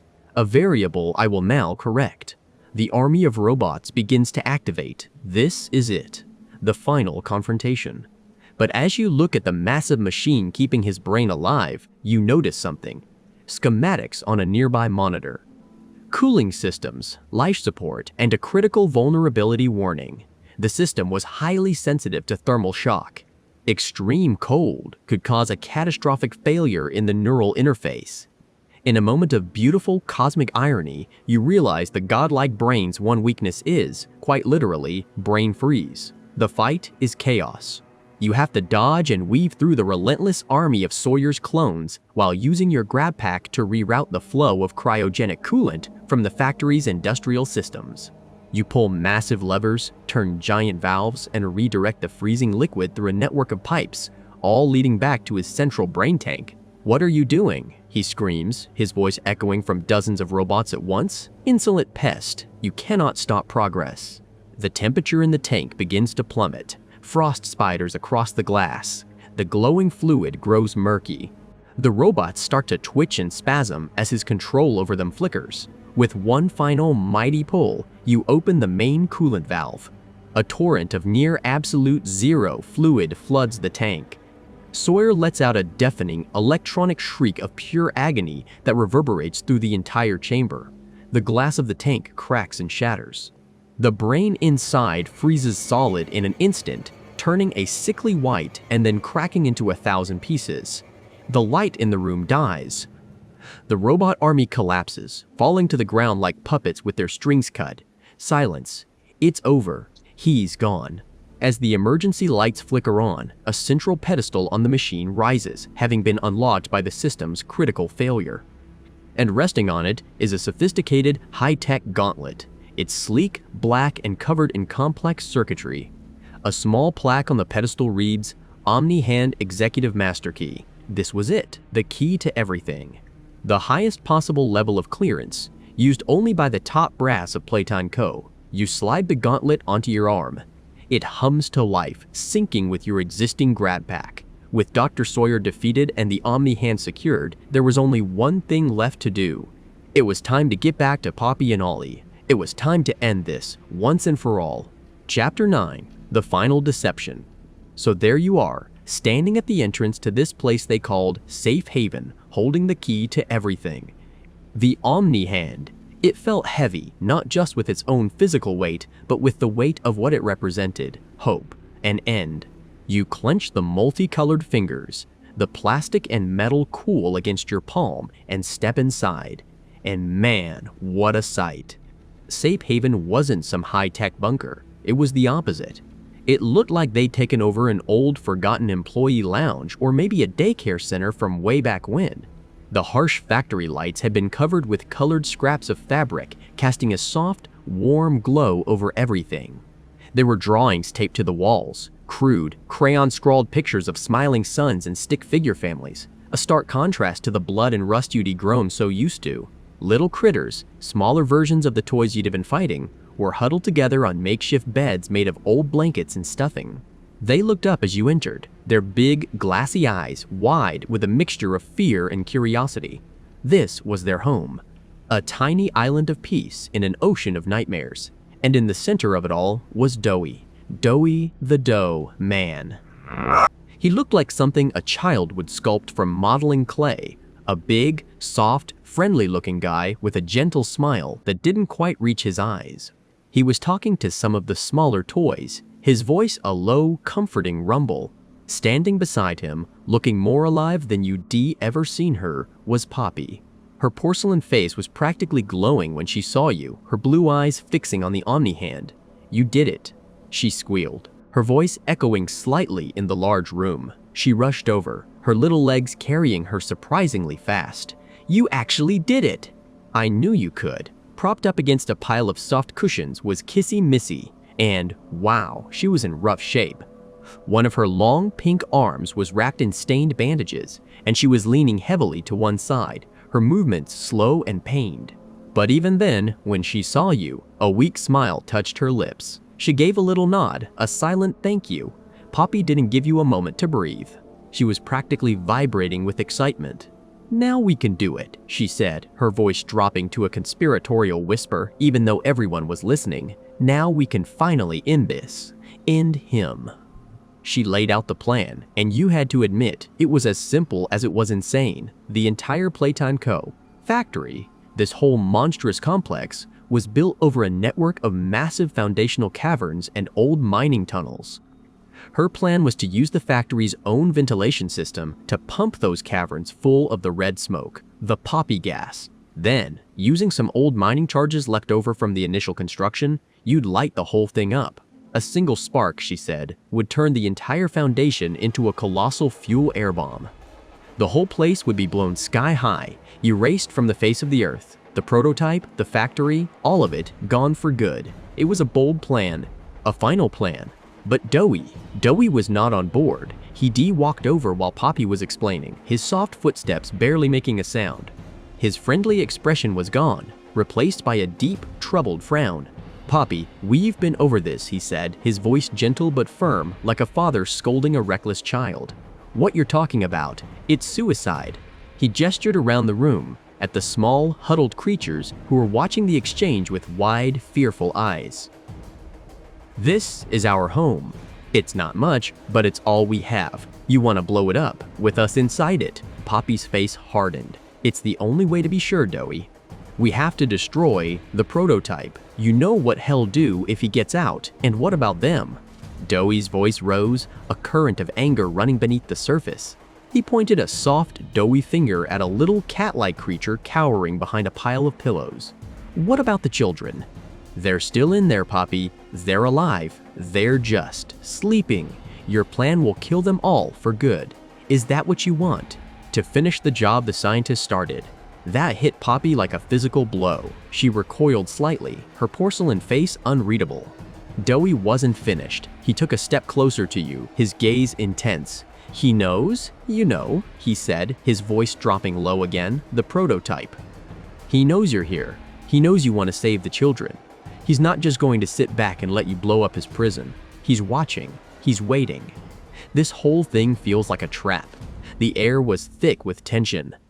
Poppy looked ready to argue, her hands clenched into tiny fists, but before she could say another word, it happened. The soft, colored lights flickered once, twice, and then died. The entire room was plunged into absolute suffocating darkness. A collective gasp went through the room, followed by the terrified whimpers of the little critters. The comforting hum of the generators was gone, replaced by a silence that was somehow louder and more terrifying than any scream, and then a sound. The crackle of a walkie-talkie. A small green toy phone on a nearby table buzzed to life, its screen casting a sickly green glow. It was Ollie. And he was screaming, "He's here. He's outside. Oh God, he's tearing through the outer defenses. He's coming." The voice was pure, undiluted panic. Poppy reacted instantly. All the debate and anger was gone, replaced by the sharp focus of a commander. "Doughy," she yelled into the darkness. "You have to hold him off. Buy us time. Go." You heard a heavy sigh from Doughy's direction, the sound of a burden being accepted. For them, he muttered. Not for your plan. Then, the sound of his heavy footsteps moving towards the main door and the metallic clang as it was unbarred and opened. A wave of cold, stale factory air washed into the room, followed by a distant, terrible screech of tearing metal. Then the door slammed shut and Dowie was gone. You, with me. Poppy's voice was right beside you, her tiny hand grabbing yours. Ollie, talk to us. Where's the generator access? Maintenance corridor, B7. Ollie's voice crackled, strained with terror. Tears, a junction box. The main power conduit was severed. You have to reroute it manually. So began a frantic scramble in the dark. You followed Poppy's tugs and Ollie's panicked directions, stumbling through corridors you could barely see. The sounds from outside were getting worse. Horrible, grinding noises, punctuated by deep, resonant impacts that shook the whole facility. It sounded like a giant was trying to tear the building apart with its bare hands. Dowie was out there fighting that thing, alone. Okay, you see the panel. Ollie's voice crackled. You ran your hands along the cold metal wall until you found it. A large rectangular panel secured by heavy latches. You wrenched them open with a groan of rusted metal. Inside was a dizzying maze of wires and levers. There are 3 main breakers. Ollie shouted over a particularly loud crash. They're labeled Alpha, Beta, Gamma. You need to flip them in sequence. Beta first. You fumbled inside the box, your fingers tracing the raised letters. Beta. You found it and shoved the heavy lever up. Nothing. Now Gamma. You found the Gamma switch. Threw it. Still nothing. Now Alpha. Hurry. You slammed the Alpha breaker home. There was a deafening crackle of electricity, and a shower of blue sparks erupted from the box, illuminating the corridor in a series of strobing, terrifying flashes. For a split second, you saw Poppy's face, pale and grim. The lights overhead flickered weakly, then buzzed, then flared to life, flooding the corridor with harsh institutional light. The comforting hum of the generator returned. You did it, Poppy breathed, a sigh of genuine relief. Thank you. She looked down the corridor, back towards Safe Haven. Therese, there's been no word from Dowie. The silence from outside was suddenly just as terrifying as the noise had been. A deep, ominous quiet had fallen over the factory. Poppy shook her head, as if to clear it of unwanted thoughts. The ruthless focus was back. Therese, no time, she said, her voice hard. We have to move. Now. Head for the Foundation. I'll meet you there once I've checked on Kissy. Set the charges. We're ending this tonight. She didn't wait for a reply, just turned and hurried back the way you came. You were alone again. The path to the Foundation was a long, winding descent into the guts of the factory. It was in one of the dusty, forgotten security stations along the way that you found it. A single VHS tape sitting on a console, its label written in neat clinical handwriting. Experiment 822, Integration Follow-Up Airs. You felt a knot of dread in your stomach, but you knew you had to watch it. You slid the tape into the player and the monitor crackled to life. The footage was grainy, time-stamped from years ago. It showed a sterile observation room. A man and a woman were being led in by a scientist in a white coat. They looked tired, anxious, but their faces were filled with a desperate, fragile hope. The on-screen text identified them as Thomas and Eleanor Ayers.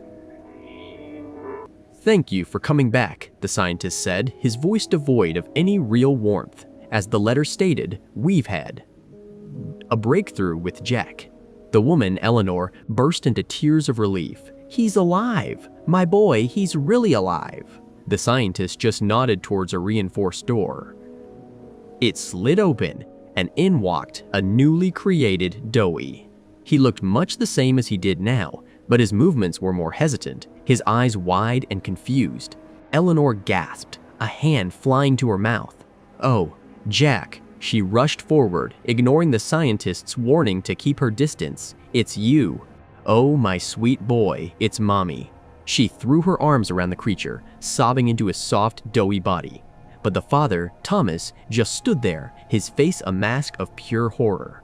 That's not my son, he whispered, his voice trembling. What did you do to him? What is that thing? And that's when it went wrong. In the video, you could see Dowie starting to tremble. The mother's voice, her gentle voice, as she whispered, "It's okay, baby, it's okay," was having the opposite effect. His head started to twitch. A second scientist, observing from behind the glass, spoke into an intercom. His voice was calm, analytical. "Subject is becoming agitated." The parental vocal tones. They seemed to be triggering the pain association from the integration therapy. The gentle voices. They sounded just like the scientists who had tortured him, who had pieced him together. In his fractured, newly formed mind, love sounded just like pain. He let out a choked, guttural cry and lashed out. It was so fast. One moment, his mother was hugging him. The next, she was thrown across the room, hitting the wall with a sickening thud. The father screamed and ran towards her, but Dewey was on him in an instant. The camera's view was obscured, but the sounds were unmistakable. Wet, tearing sounds. The father's screams were cut short. When the view cleared, Dewey was standing over the two still bodies, and he was crying. Deep, racking sobs shook his entire frame. He wasn't a monster. He was a terrified child, trapped in a nightmare who had just murdered the only two people who ever loved him. The tape ended with a final, chilling text overlay. Experiment 822 successful. Composite personality has been established, integrating the core subject Jack Ayers with the aggression of subject 745 Kevin Barnes and the charisma of subject 612 Matthew Howard. Subject exhibits extreme emotional instability. Recommend memory wipe and reassignment to Orphan Care Initiative. Your blood ran cold. Dewey wasn't just Jack. He was three boys, fused into one tragic being. The kind, charismatic leader, Matthew, the aggressive protector, Kevin, and the broken, grieving child at the center of it all, Jack. Shaking, you pushed on, the weight of that tape heavy on your soul. You finally reached the foundation. It was vast, a cavern of concrete and steel stretching out into the darkness, crisscrossed with massive pipes and forgotten machinery. Following POPY's schematics, you planted the old mining charges on the key support pillars, the magnetic clamps clicking into place with grim finality. Then came the last step. You found the primary valve for the POPY gas distribution network and cranked it open. A low hiss started, and from vents all around the cavern, the red smoke began to pour out. It didn't rise, it just sank. A thick crimson fog that hugged the floor and began to slowly, silently fill the enormous space below you. It was done. As you headed back up the maintenance stairs, a figure emerged from the shadows. It was Dewey. He was alive, but he wasn't looking at you. He was staring back down the empty corridor, a look of profound confusion on his face. "He never came," Dewey said, his voice a hollow whisper. "I waited. I was ready, but the prototype. He never went to the Foundation to try and stop you. He turned to you, his eyes wide with a dawning, sickening horror. And in that same instant, you both realized the truth. The attack on the generator, the fight outside Safe Haven, it was all a diversion, a feint. He wasn't trying to stop you from setting the bomb. He was just trying to get you, the only real threat, out of the way. His real target was Safe Haven. You both ran. You ran faster than you thought possible, your footsteps echoing through the now silent factory. You burst through the doors to the lounge, and the scene that greeted you was one of total devastation. The soft lights were shattered. The children's drawings were torn from the walls, and the little critters, they were all gone. Not gone, slaughtered. Their small, broken bodies lay scattered across the floor amidst the wreckage of their home. It was a massacre, a cold, calculated execution. Dewey fell to his knees, a sound of pure anguish escaping his lips. It wasn't a roar of rage, but a sob of absolute heartbreak. He crawled over to the body of the little cat creature he'd been protecting earlier, gathering it into his arms. "No, no, no, no," he whimpered, rocking the lifeless toy back and forth. Then, his head snapped up and his grief-stricken eyes fixed on you. The transformation was terrifying to watch. His face began to contort, his voice shifting with each word as the three personalities inside him fought for control. "You?" A harsh, guttural voice snarled. It was a voice filled with rage. "Kevin, this is your fault. You came here. You led him to us. They're dead because of Yo-You. Then his expression softened, his voice becoming calmer, more rational but filled with panic. "Matthew! No, stop it. It's not their fault. They were trying to help us. The prototype did this." And then his face crumpled, and the voice of a small crying boy came out. The voice of Jack. "I'm sorry. I'm so sorry. They're all gone. It hurts." It hurts so much. The internal war became external. His body began to twist and shudder violently. His doughy flesh ripped and tore, not with blood, but with a strange, dark energy. 2 more heads erupted from his shoulders with a wet, tearing sound, each one a grotesque parody of a child's face, twisted in agony and rage. His arms elongated, his fingers sharpening into claws. The gentle, friendly dough man was gone, replaced by a 3-headed abomination, a living monument to his own fractured mind. And then it charged. What followed was a blur of pure adrenaline-fueled terror. You ran, the monster's 3 sets of roars echoing behind you. It was impossibly fast, smashing through walls and machinery as if they were made of cardboard. Each head seemed to have its own mind. The one on the right, Kevin's head, spat a corrosive black substance. The one on the left, Matthew's, let out a disorienting sonic screech. And the one in the middle, Jack's, just wept and wailed, its sorrow somehow the most terrifying thing of all. You dodged and weaved through the labyrinthine corridors of the factory, your lungs burning. You needed a plan, a weapon, anything. And then it hit you, a memory from a faded document you'd read somewhere. Experiment 822. Subject exhibits extreme aversion to cryogenic temperatures. His weakness, cold. You changed direction, sprinting towards the factory's old cold storage sector. The air grew colder, your breath misting in front of you. You burst through a set of heavy, insulated doors into a massive chamber filled with pipes coated in thick white frost and large cylindrical canisters bearing a stark snowflake symbol. Liquid nitrogen. The 3-headed doughy smashed through the door behind you, its 3 voices roaring in unison. You scrambled behind a row of the canisters, your heart hammering against your ribs. There was a large, red emergency release valve on the wall. If you could just lure him closer, you can't hide. Kevin's head roared, scanning the room. "Please, just leave us alone," Matthew's head pleaded. "It hurts." Jack's head sobbed. You took a deep breath and kicked over a loose metal shelf. The clang echoed through the chamber, and the monster's 6 eyes snapped towards the sound. It charged right for you. You waited until the last possible second, until you could feel the ground shake with its footsteps, and then you dove out of the way, scrambling for the valve.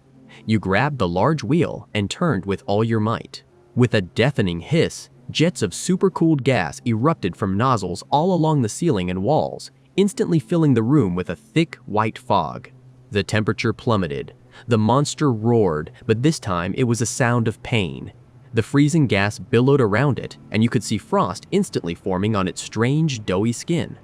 It thrashed wildly, its movements becoming slower, more sluggish. It tried to take a step, but its leg cracked and shattered like porcelain. It stumbled forward, crashing into a heavy piece of industrial machinery suspended from the ceiling. The impact caused the support chains to groan and then snap. The massive block of metal fell, pinning the creature to the ground, crushing its body under tons of steel. The thrashing stopped. The roaring faded. As the freezing mist began to clear, you saw the most heartbreaking thing of all. The monstrous, 3-headed form was receding, shrinking.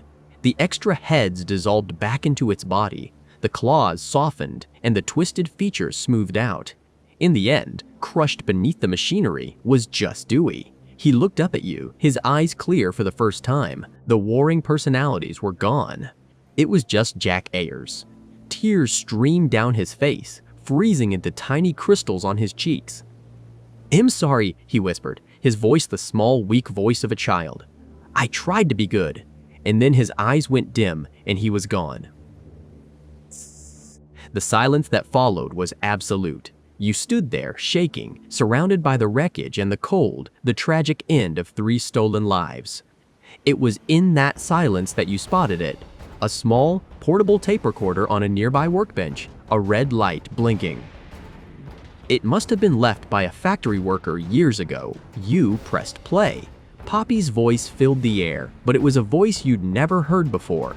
It was recorded right after the hour of joy, and it was stripped of all her usual confidence and determination. It was the voice of someone horrified, lost, and utterly broken. It wasn't supposed to be like this, she stammered, her words punctuated by choked sobs. I thought we were just going to be free. We were all going to escape, together, but he wouldn't let us. The prototype. He said this place was our home now, our tomb. He said we could never leave. He turned our escape into a feast. She broke down, sobbing uncontrollably for a few moments before continuing. I don't know what to do. He's in control of everything now. I miss my father. He would have known what to do. He always knew what to say. He ran this place so much better than any of us, and that was it. The final piece of the puzzle clicked into place with horrifying clarity. Her name, her connection to this place. Poppy wasn't just a toy. She was Poppy Ludwig, Elliot Ludwig's daughter. You finally made your way back to the designated rendezvous point, a control room overlooking the main factory floor. Poppy was there, pacing back and forth, her porcelain face a mask of anxiety. Kissy Missy was with her, looking a little stronger, but still leaning heavily against a console for support. Any word, you asked. Poppy shook her head, not looking at you. Ollie's not responding. And I can't raise Doey. You told her everything. About the tape, about the 3 boys, about the massacre at Safe Haven, and about Doey's final, tragic moments. She listened in silence, her body growing more and more rigid. By the time you finished, she was trembling, her face pale with shock and guilt. And then the phone on the console rang. The 3 of you jumped. The screen lit up with Ollie's familiar smiling sun icon. Poppy snatched it up. Ollie, where have you been? It's a disaster. The prototype, I know, Ollie's cheerful voice interrupted, but there was something off about it, something flat.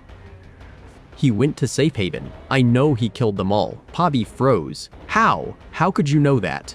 Because I can see you, Poppy, the voice continued, the cheerfulness beginning to drain away, like color from a photograph. You're in the upper sector C control room, by the old doll assembly line. Kissy Missy is with you, and so is our guest. A cold dread, colder than anything in the storage facility, washed over you. The voice began to change, the friendly, boyish tones glitching and distorting, replaced by the cold, metallic rasp of a synthesizer.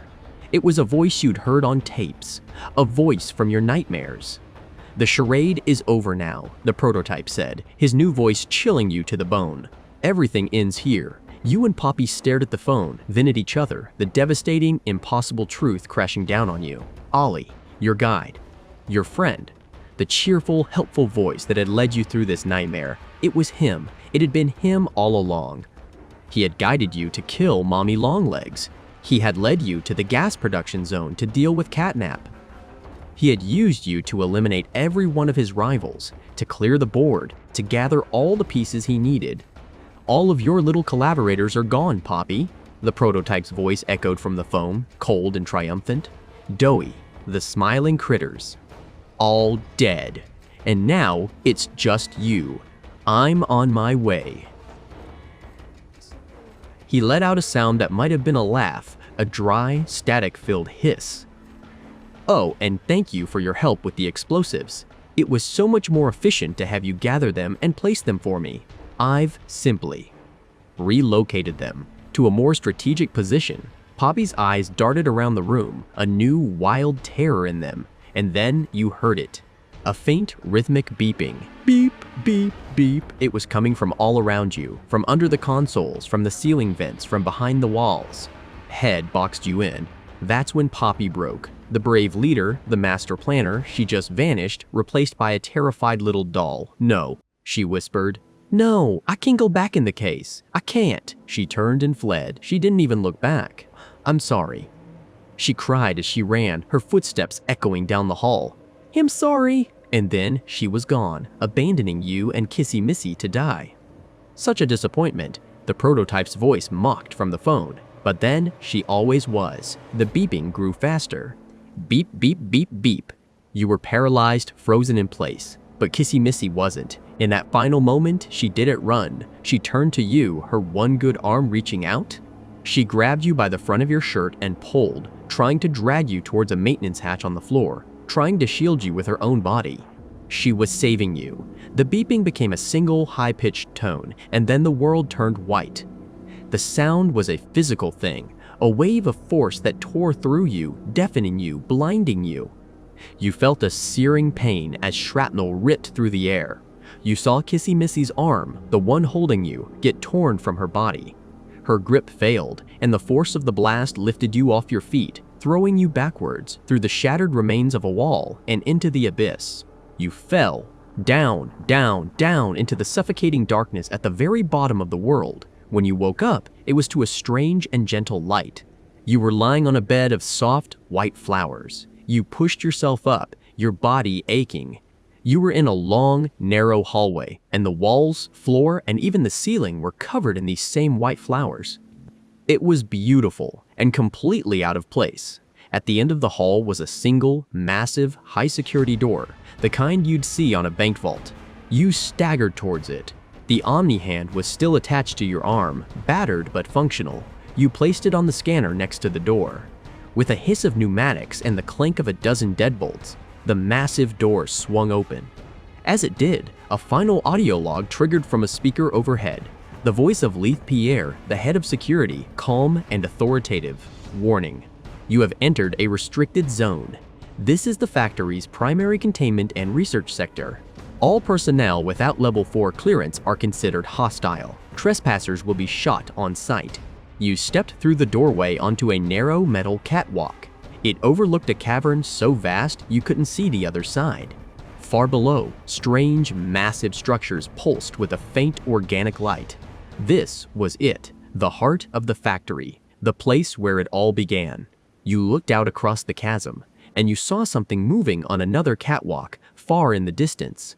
A tall, lanky figure, stumbling, walking with a painful, lurching gait. One of its arms was missing, torn off at the shoulder. Kissy Missy. You thought, a wave of relief so powerful it almost made you collapse. She survived. But as the figure slowly limped its way into a patch of brighter light, you saw the fur wasn't pink. It was a matted, dirty blue. You saw the face, the long limbs, and you saw the wide, red, unblinking smile fixed in a permanent, joyful grin. It wasn't Kissy Missy. It was Huggy Wuggy,